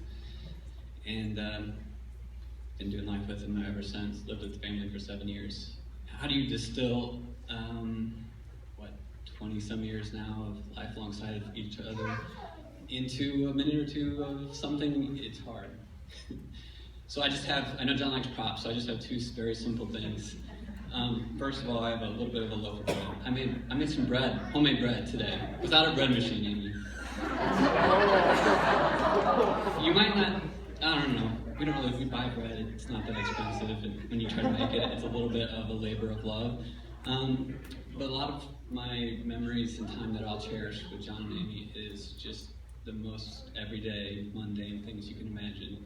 Sitting on the couch at the end of the day, sitting at the kitchen table, making breakfast, any number of things. And what that says to me is that much of ministry doesn't require big acts, doesn't require the most crazy, sexy things. It just requires faithfulness in the little things. And John, you, Amy, you kids have been faithful in the little things. And it's made a huge impact. And then the second thing is, when I was telling my 2-year-old, the one who's kind of running around screaming and just being himself, that we were coming to this tonight, and that John has an owie on his head, he said, are we going to take him medicine? And we are. I think this is a balm, a healing medicine, more than anything we can ever, recognize. So thanks to all you guys for being here. And most of all, thank you for being faithful friends. I love you guys.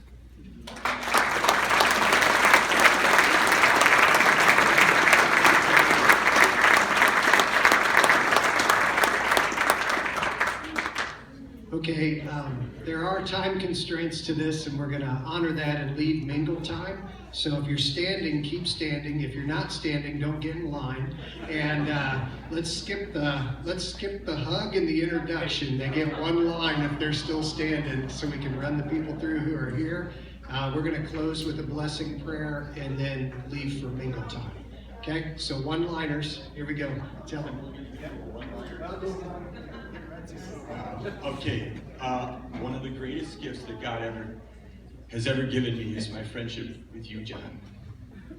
So many memories that we have had, like just when we were both depressed in Orlando, sitting in a hotel room and thinking how exhausted we are. Watching you back up over your lawn chairs was a highlight for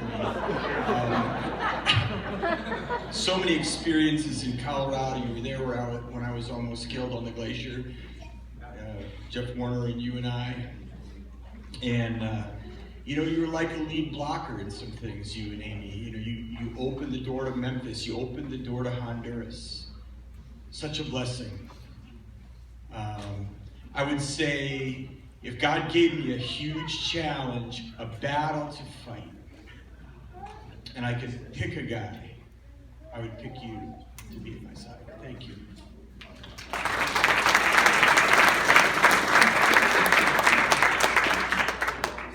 I'm not that great at run-on sentences, but I'll try. My name's Alan.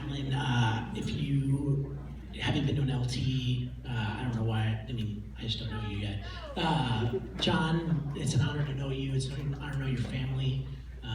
We could talk a ton about things, but the one line I feel like I need to give you guys is I got John to say the F word on the bike riding with me in Colorado, so it's pretty exciting. Thankful for your leadership and your love from your family to us. 1 Thessalonians 2:8, we made it a verse for our family, and it reminds me a ton of your family. For we love you so much that we not just share God's good news with you, but also our very lives. So thank you for sharing your lives with us.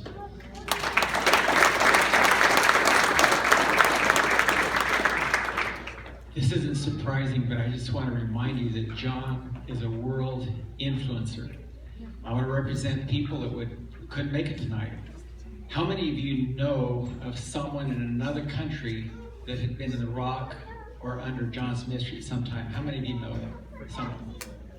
I don't want to take the time to find out which countries. I personally have a friend, Dave and Heather Murray. Are you here this evening? I know they're planning on being here. They have a son. I'm working in Asia, and one time I met together with John. My daughter went through LT, and we had a discussion with John, about John Murray, who wanted to give his life to reach the world. And I had hopes for the Philippines, and we had a great discussion. But John Murray is over in one country in Africa. He doesn't want me to mention the name because it's a closed country.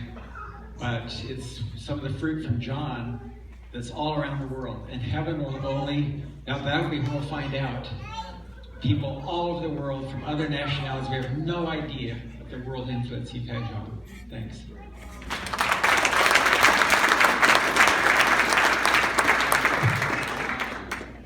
John, Gilman has kind of crippled me. I'm a storyteller, and that's really all I have. So, as short as I can,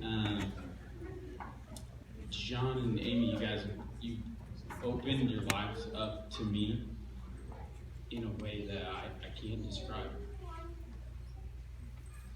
and have forever changed the trajectory of my life. One of your sons stood by me and Lucy on our wedding day, discipling Dan and coaching two of the other kids, and you guys have changed my life in a way that I cannot describe. I'm going to try to take care of your family as best I can. I love them. They're my family. I love you guys.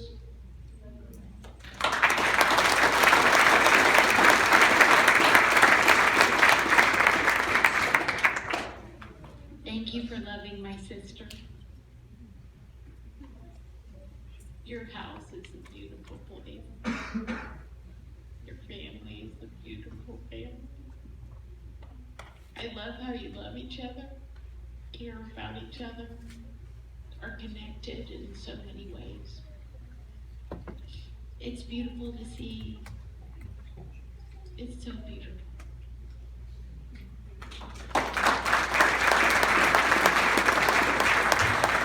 I'm Brad Harris.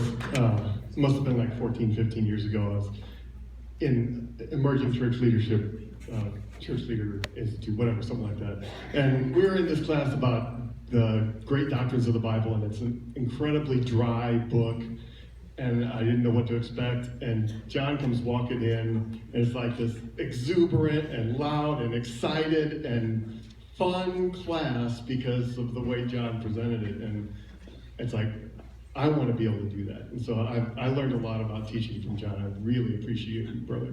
Great man. Thank you.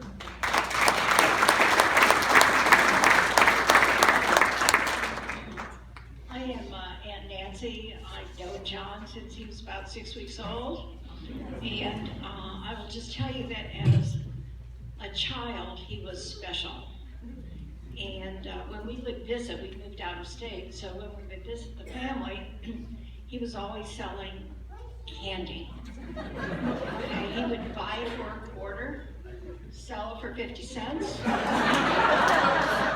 So that was always for wrestling or something, and we had plenty of candy.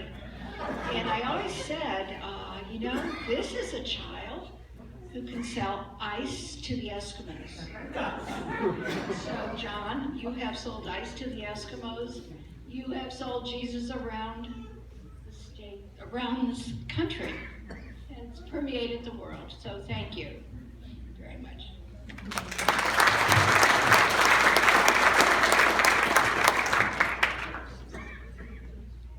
Hey, I'm Michelle, and when I think about the Drages, I think about a lot of time that we spent together in college. But what stands out to me most with John is just really distinct conversations that I had with you. Just when I was considering, should I go into college ministry? Should I keep doing college ministry?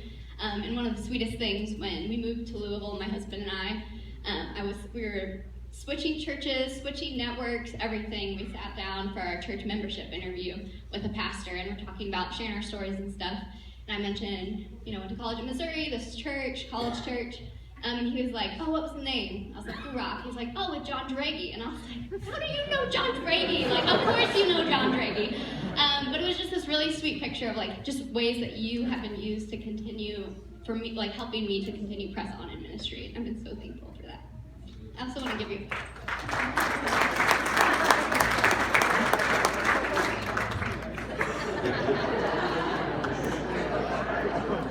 So I'm Uncle Don, and my most vivid memory of John is that day I was married, and he and his brother walked down the aisle as servants to deliver wedding rings to the couple that was just about to be married. His eyes sparkled, he had a smile you wouldn't believe, and you can tell he had a heart as big as the Grand Canyon. With nearly 50 years of perspective, what I see is that years later, when John had grown into a magnificent young man, married a wonderful woman, been called to the ministry, he kept walking, just as he walked down that aisle to deliver something very special to us in that special season, beginning of a season of our life. He's walked through life with that same servant spirit, delivering encouragement, prayers, all kinds of wonderful things that we heard today. So John, I thank you for that special deliverance that you gave to Nancy and me nearly 50 years ago. I thank you for all those gifts that you've given to so many people in the special seasons of their lives. And John, I'm thankful for this season, now, in the present, a season that is a mystery, but a season that is in some ways so very beautiful, when somehow we see through all the fog and we see the things that are really important in life. And I thank you for helping me see those more clearly than ever before. Thank you, John.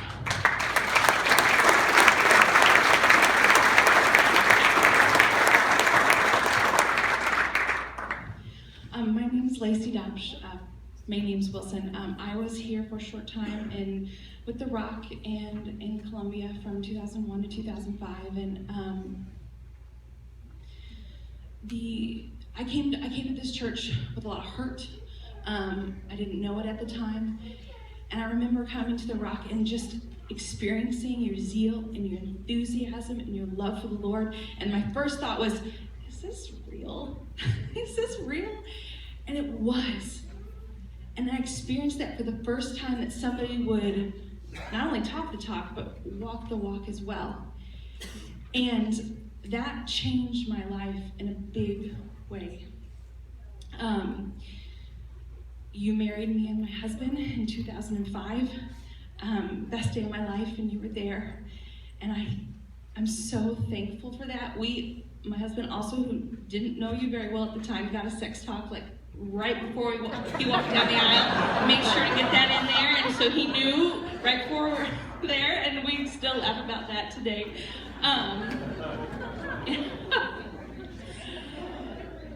Your ministry here and you and LT changed the trajectory of my life.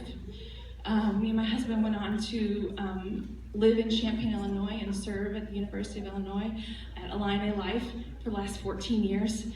We recently transitioned out of campus life, but that love and enthusiasm for college students and the young people, we had to take that with us. When I left, I had to take it with us from what I experienced here. And we're messed up now, in a good way.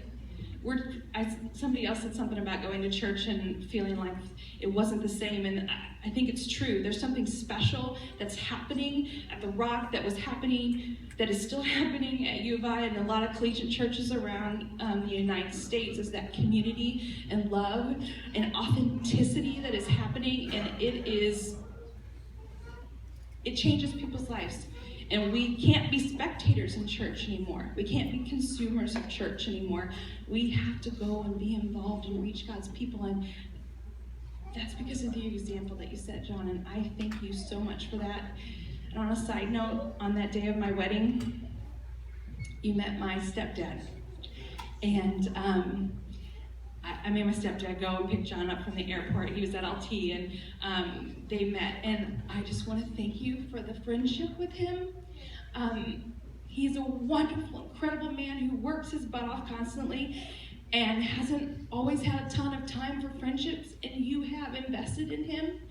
And I'm so thankful that even though I feel like I didn't stay in touch very well, that your life is still having an impression on mine. So thank you.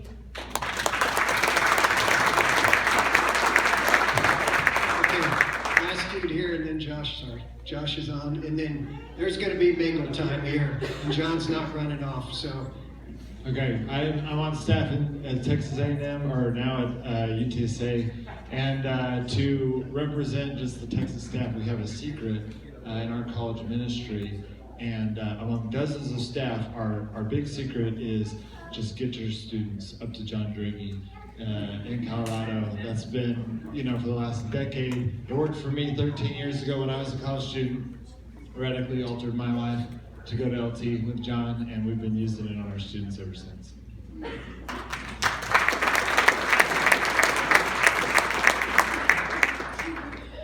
Hey, Dad. Just want to say, I want to be just like you. I've been really watching you this year and see you humbly tackle this cancer and just your new perspective of what the Lord's doing in your heart. And I've seen you go fast and be intense these years, and I'm like that. And I've seen you say, let's be slow and let's handle our emotions and reevaluating everything I've thought and about myself. And I love you, and I want to be just like you. So.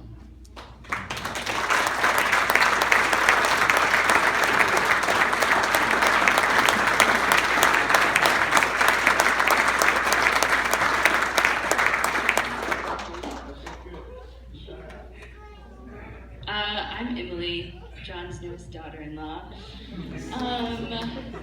I think I have a couple of things. I have a list on my phone that says remember, and it's just some things that I want to remember, and they just come up, just things and conversations I've had with John, because it's sad that I get to lose maybe the coolest father-in-law of all of history if God chooses to take him home.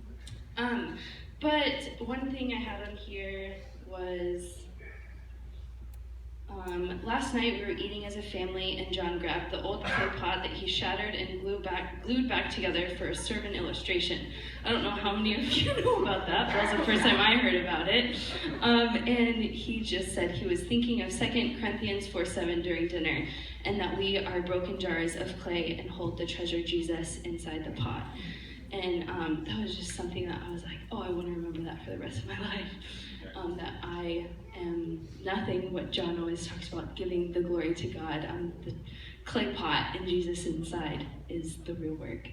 And then yesterday, I think, I also do video with Josh. Josh is the blog master, they like to call him. So he's been videoing. Oh yeah, give a hand up for the blog. This dude does a good job. But Josh was busy putting a video together, which most of y'all will see tomorrow. It's incredible. And so he asked me if I could do some videos of John. And so we were doing some videos outside, and I was like, let's just go on a walk. Like, let's get you like up and going and talking. And we did some really cool videos on the talk. And we just talked for maybe like an hour, and I just like to ask him a lot of questions because I love hearing his answer. And I asked him, I was just like, are you afraid to die? And he said, I'm sad, like if I do, about my kids and the people that will have to grieve, but he said, I'm so ready to see his face.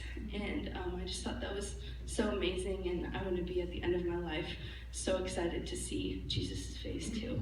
So, I love you.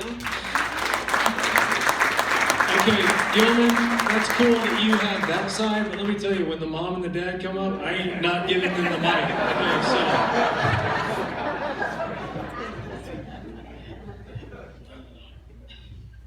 I don't know how to tell you, John, from day one, you've made an impact on our lives, but all the people that are here, I just want to thank you for just sharing your hearts. And if anybody can bring tears to anybody's eyes, you can. And you are the tribute that you're going to have in John's heart for the rest of his life. And you know what? I still believe in miracles. So we can still pray. And let us just pray that whatever God wants John to do, and whatever he will do, is because of people like you praying. And I just tell John that, and just hug him and let him know. And we can't be any prouder. Thank you. I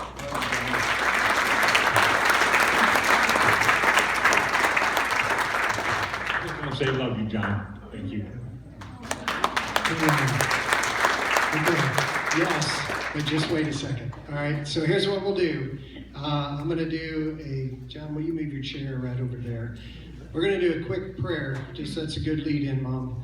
And we're going to do a quick prayer and blessing for him, and then leave if you want to leave.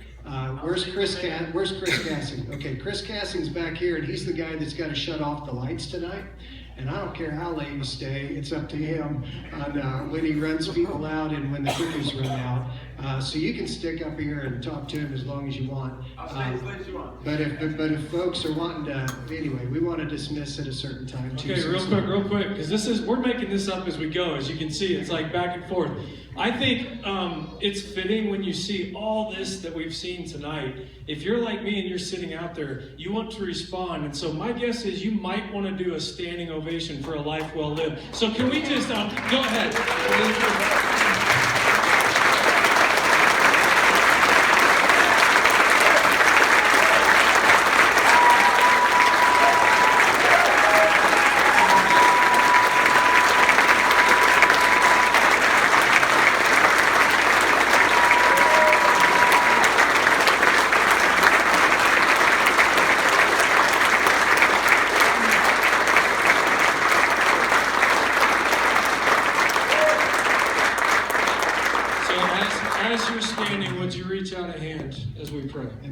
And can kids come over and put your hand on here? And Rod, Casey, and Dad, can we have you guys up here too?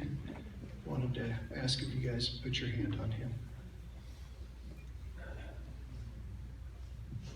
We got you. John, we wanted to bless you tonight. Touch is a part of that, so I wanted some people touching you. And God, if you were waiting for us to ask one more time, we ask one more time to heal our brother. And John, I pray this blessing over you. Blessed is the one who does not walk in the step with the wicked, or stand in the way of sinners, or sit in the seat of mockers. But his delight is in the law of the Lord, and on it he meditates both day and night.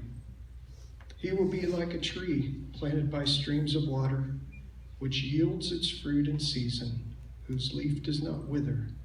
Everything he does prospers. May it be so in the name of Jesus. Amen.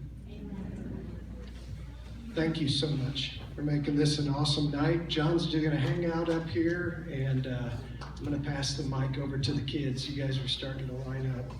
And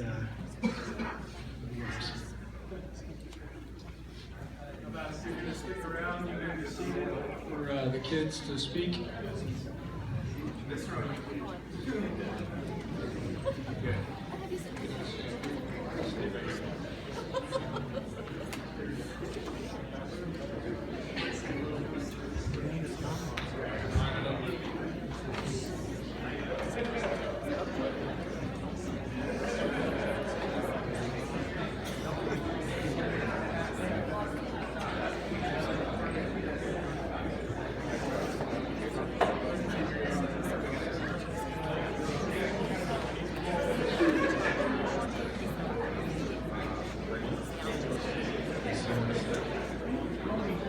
John, thank you for letting me marry your daughter.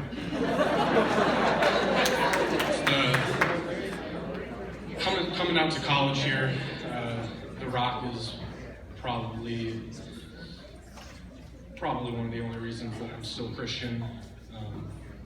Standing here right now instead of off making money somewhere doing something else. And you played a big part in that, personally and just through what you've created here, and it's beautiful. It's actually really interesting getting to know John first, and then getting to know all the brothers, and then Jessie comes back from her trip out to Costa Rica, studying the Bible out there, and I didn't really know her. We met out at LT, and it wasn't until a couple of years later that we started dating, but in all of the years prior, I was just being coached by John.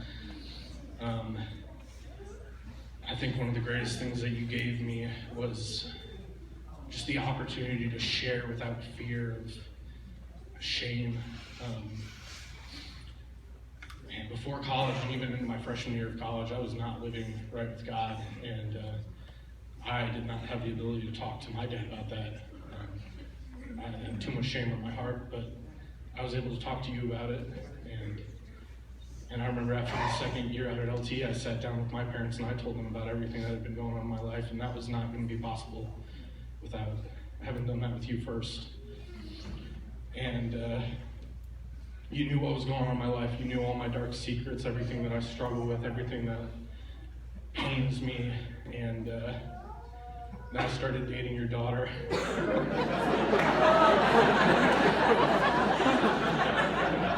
So thank you for saying yes. I remember, oh boy, that was a conversation when I sat down with him. He did not see it coming when I was going to ask him if I could marry Jessie. But I come over to his house, he's like, yeah, we're going to have another good sit down and talk about whatever's going on in your life. And the first thing I lead off with is, John, I want to marry your daughter. And he just like...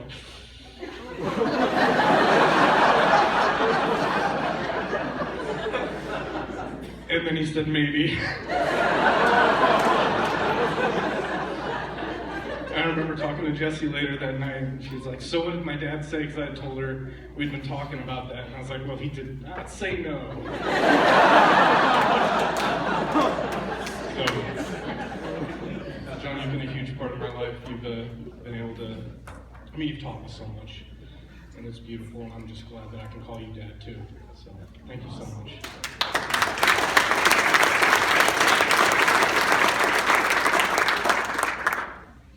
I think there's so many things I could say. I could talk about stories for hours, but I think a couple of years ago it was like, sometimes we're just all just like all the other students because we're the same age now. And then I remember like one of the specialist things that sets especially me apart is I don't get called Jessie, I get called sweetheart from you. And when I get a hug, I get a kiss on the head, and that's just one of the specialest things to me. And I love you.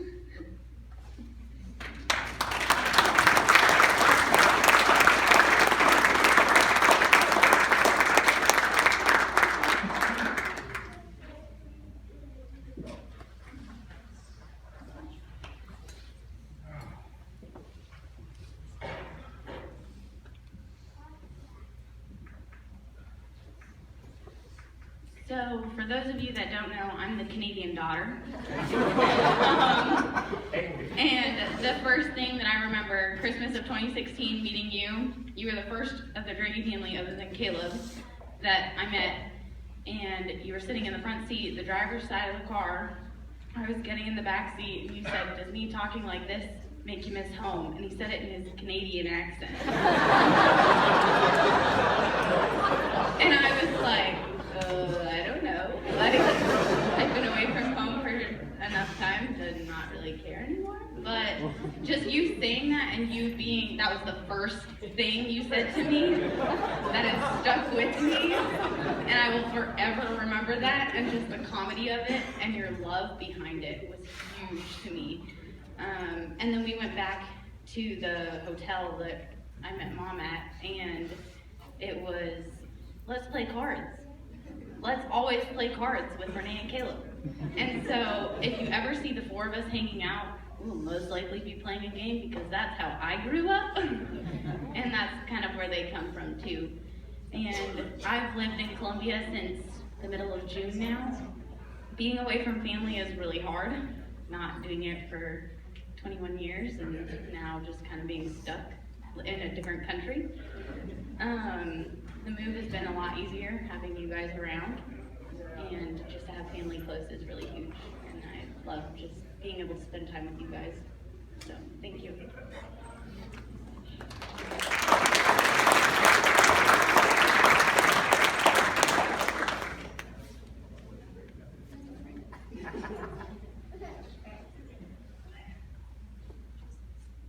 All right. So I always go up to these open mics, and I'm like, man, what am I gonna say? And I'm like, I have like 25 minutes to think about what I'm gonna say, and I never have anything. And then once I'm on the spot, it comes to me.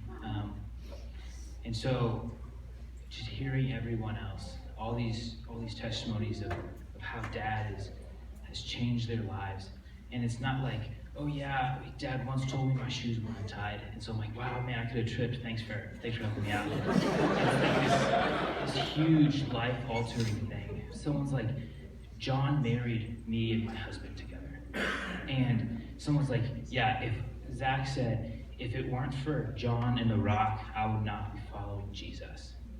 And that's huge. That's eternal. That's life-altering, and it alters Zach's kids' lives, and it alters his grandkids' lives. And so everything that Dad has done has been huge, and the magnitude of who he is has affected thousands of people, and the blog has been testimony to that. Thanks, Josh, for being the blog master, the big BM.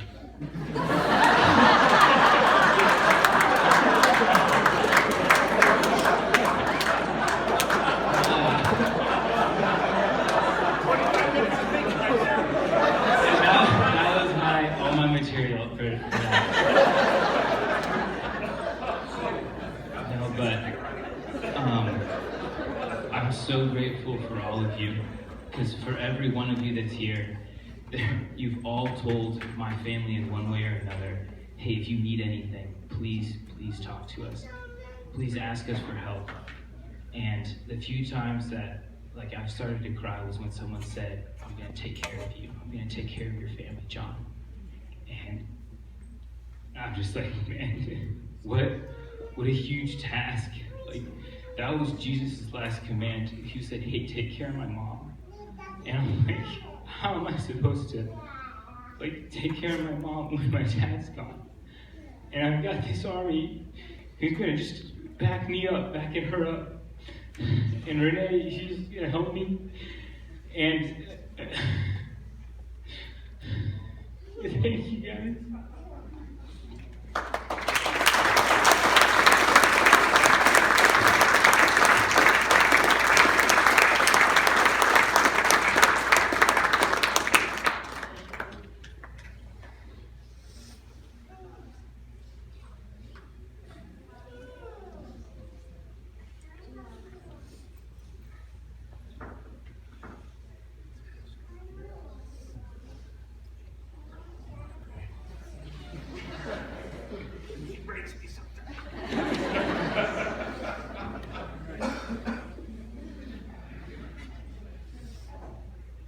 Yeah, just like Gail was saying, I can't imagine doing this without you.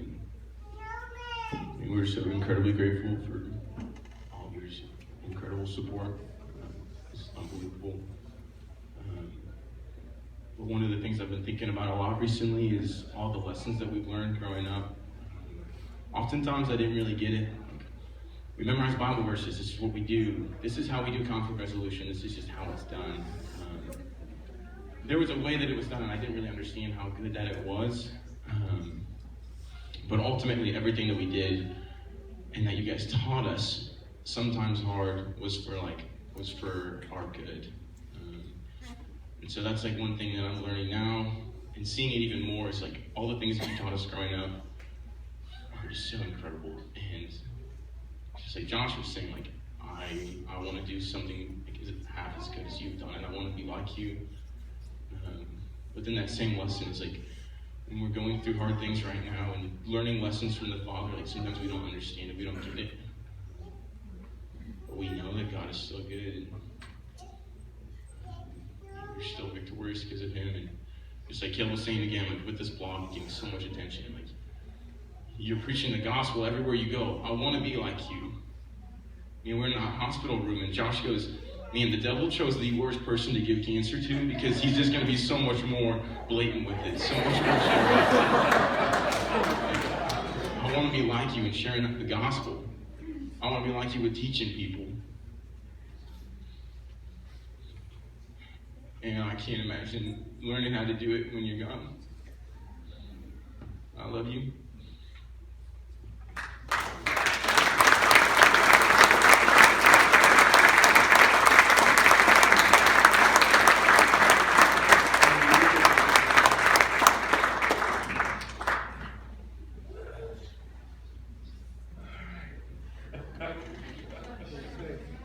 Me.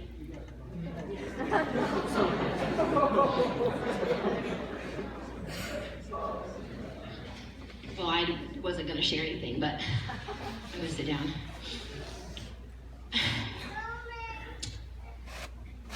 Who knew the amazing journey that my life would be? And we are so thankful.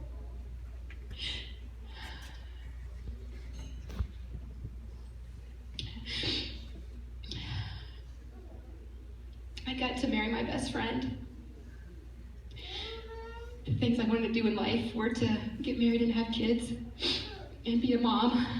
And we got to do those things together with my best friend.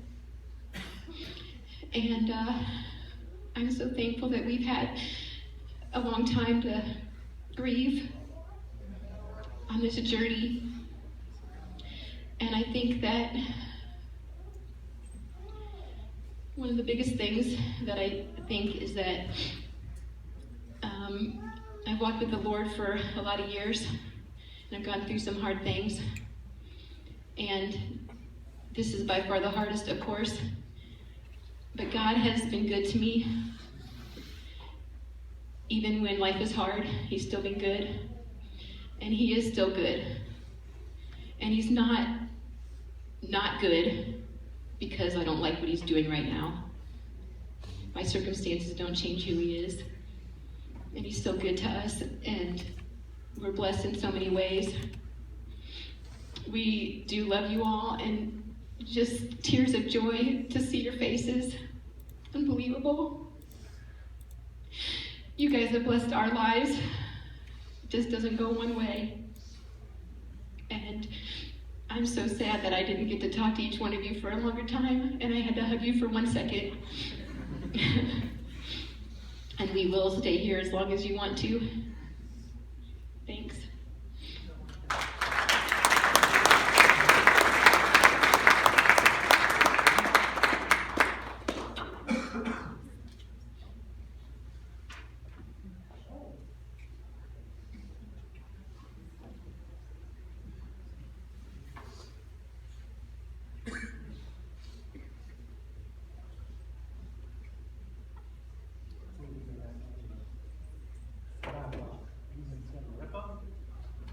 And John and I known John since 1985.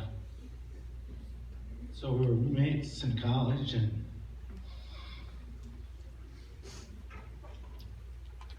we were discipled together. And I remember the day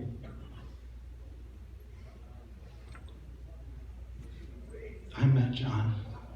We just hit it off. We were inseparable since, and here we are today.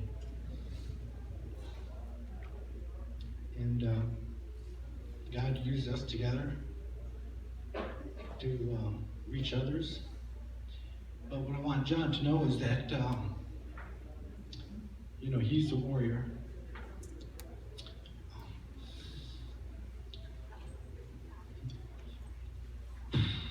He's courageous.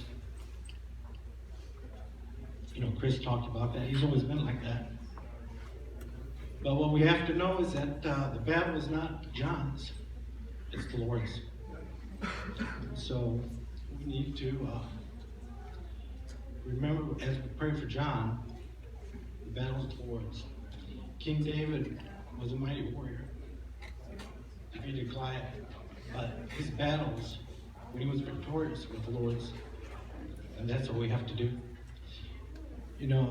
If we look at it like this, it's impossible with man. The situation that we see, it's impossible. But with God, all things are possible. So as you pray for John, remember that the battle is the Lord's, and we're giving this to the Lord. John's are running races with Chris, and I always say, second place isn't bad, because I know who's first place, and that's God. So, as you guys think about that, I want you to lift that up in your prayers. Thank you.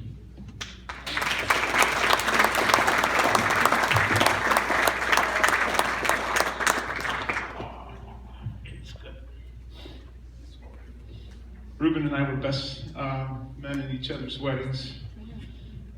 I remember the day I proposed to Amy, I said, hey Reuben, we're not going to be able to be best friends anymore. And he said, all right. I'm just going to play one audible. Real dear friend of mine, Jeff Warner, came in from Maryland, and he was ready to say something. And I guess I can have a little authority today. Jeff, come on up here. You had something you wanted to say.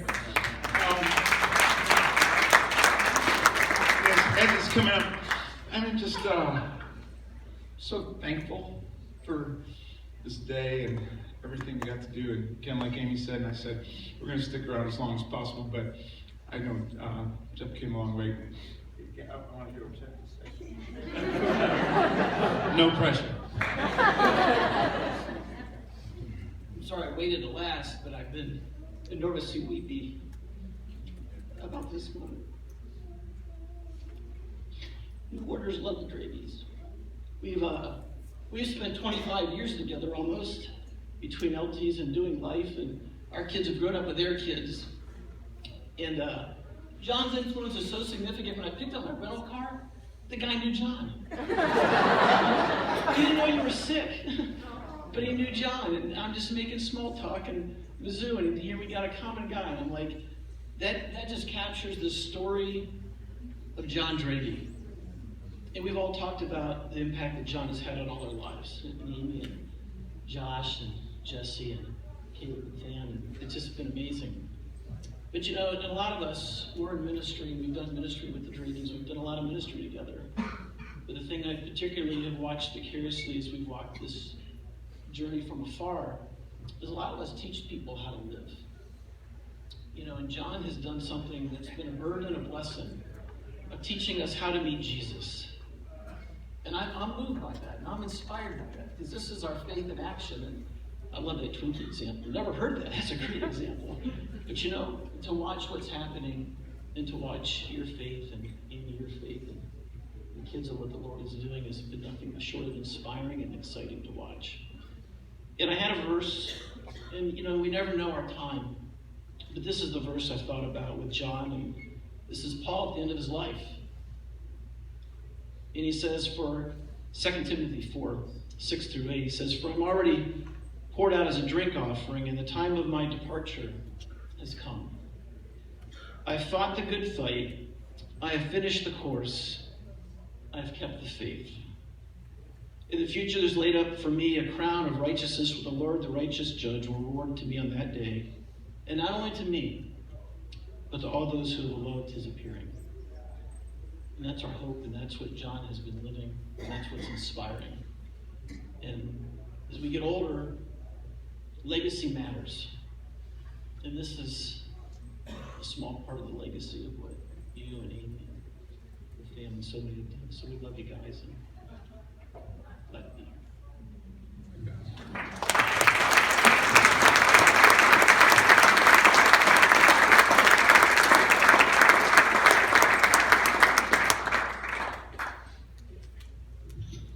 I don't even know what to say except for thank you.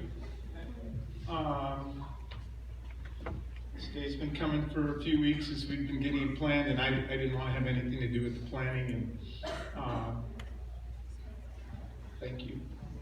It's a humbling thing.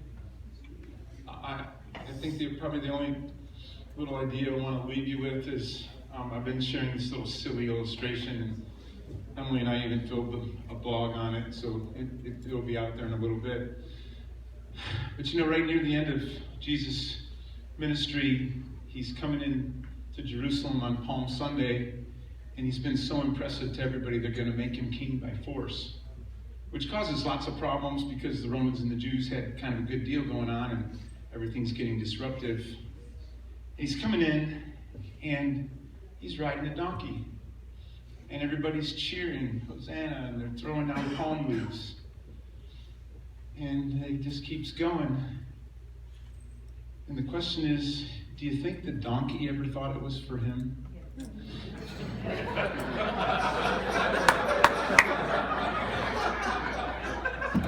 So, today, and really all week, I've just been thinking, Saturday's going to be a crazy day. I just want to be a donkey. And maybe we can all decide, yeah, I want to be a donkey today. And that's all we ever were anyways. But some people have different words for donkey, but you know.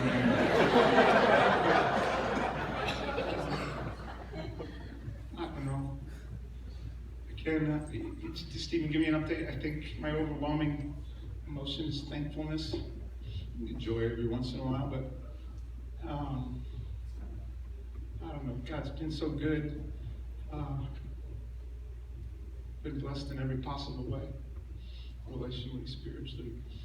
I could just go on and on. It's been an amazing ride. But just like Wayne said, maybe I can run Ironman Ohio at the end of July. Wouldn't that just be amazing? And I just want to pray and go, God, you alone can take away the cancer. And I don't know what he's going to do. He's wild. I was talking to somebody this week about, C.S. Lewis quote. Somebody, a little girl asked of Aslan, is Aslan safe? And the person or whoever she asked it to said, "Oh no, he's not safe, but he's good." And I think we can all rejoice in this. Jesus, and after these 38 last years of following him, is he safe? I don't think so. I've raised support and we've done all kinds of crazy stuff, but he's good.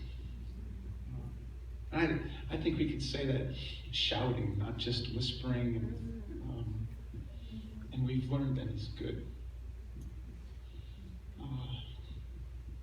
Just some thoughts. We're not leaving until everybody gets. We want to be with everybody. We adore you. We love you. Part of maybe my only fear that today was, oh my gosh, somebody came from a long way and I didn't get to hug him or see him. I'm going to be a little disappointed, but we'll stay as long as you want, and we'll see you tomorrow if you are able to make it to Rock. So again, thank you. Thank you, John, Scott, Rod. What a day. Don't deserve it. Appreciate it.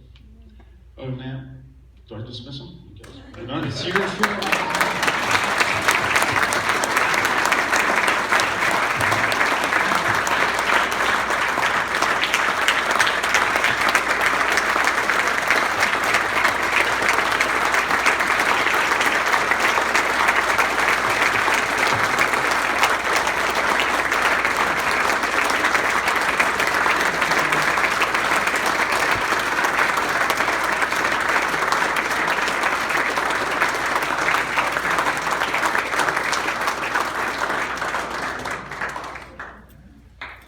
Just a reminder, if you have written something, please put it in the baskets back there.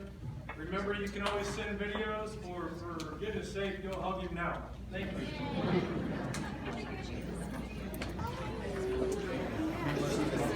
Yes, I was towards the back of the store. We actually sat next to my uncle. She was my English teacher when I student taught. So you were her? She was my host teacher when I student taught in 5th grade. We made that fun.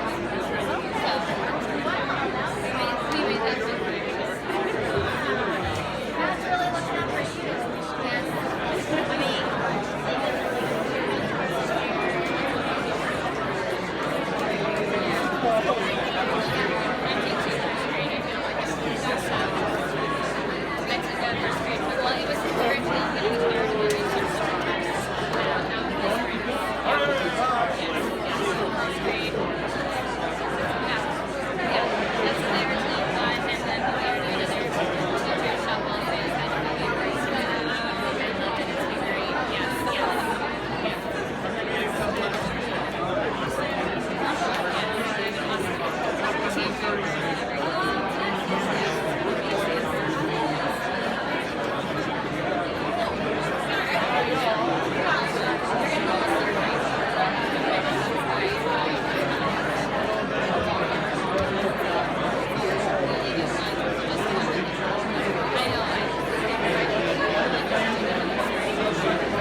Amen.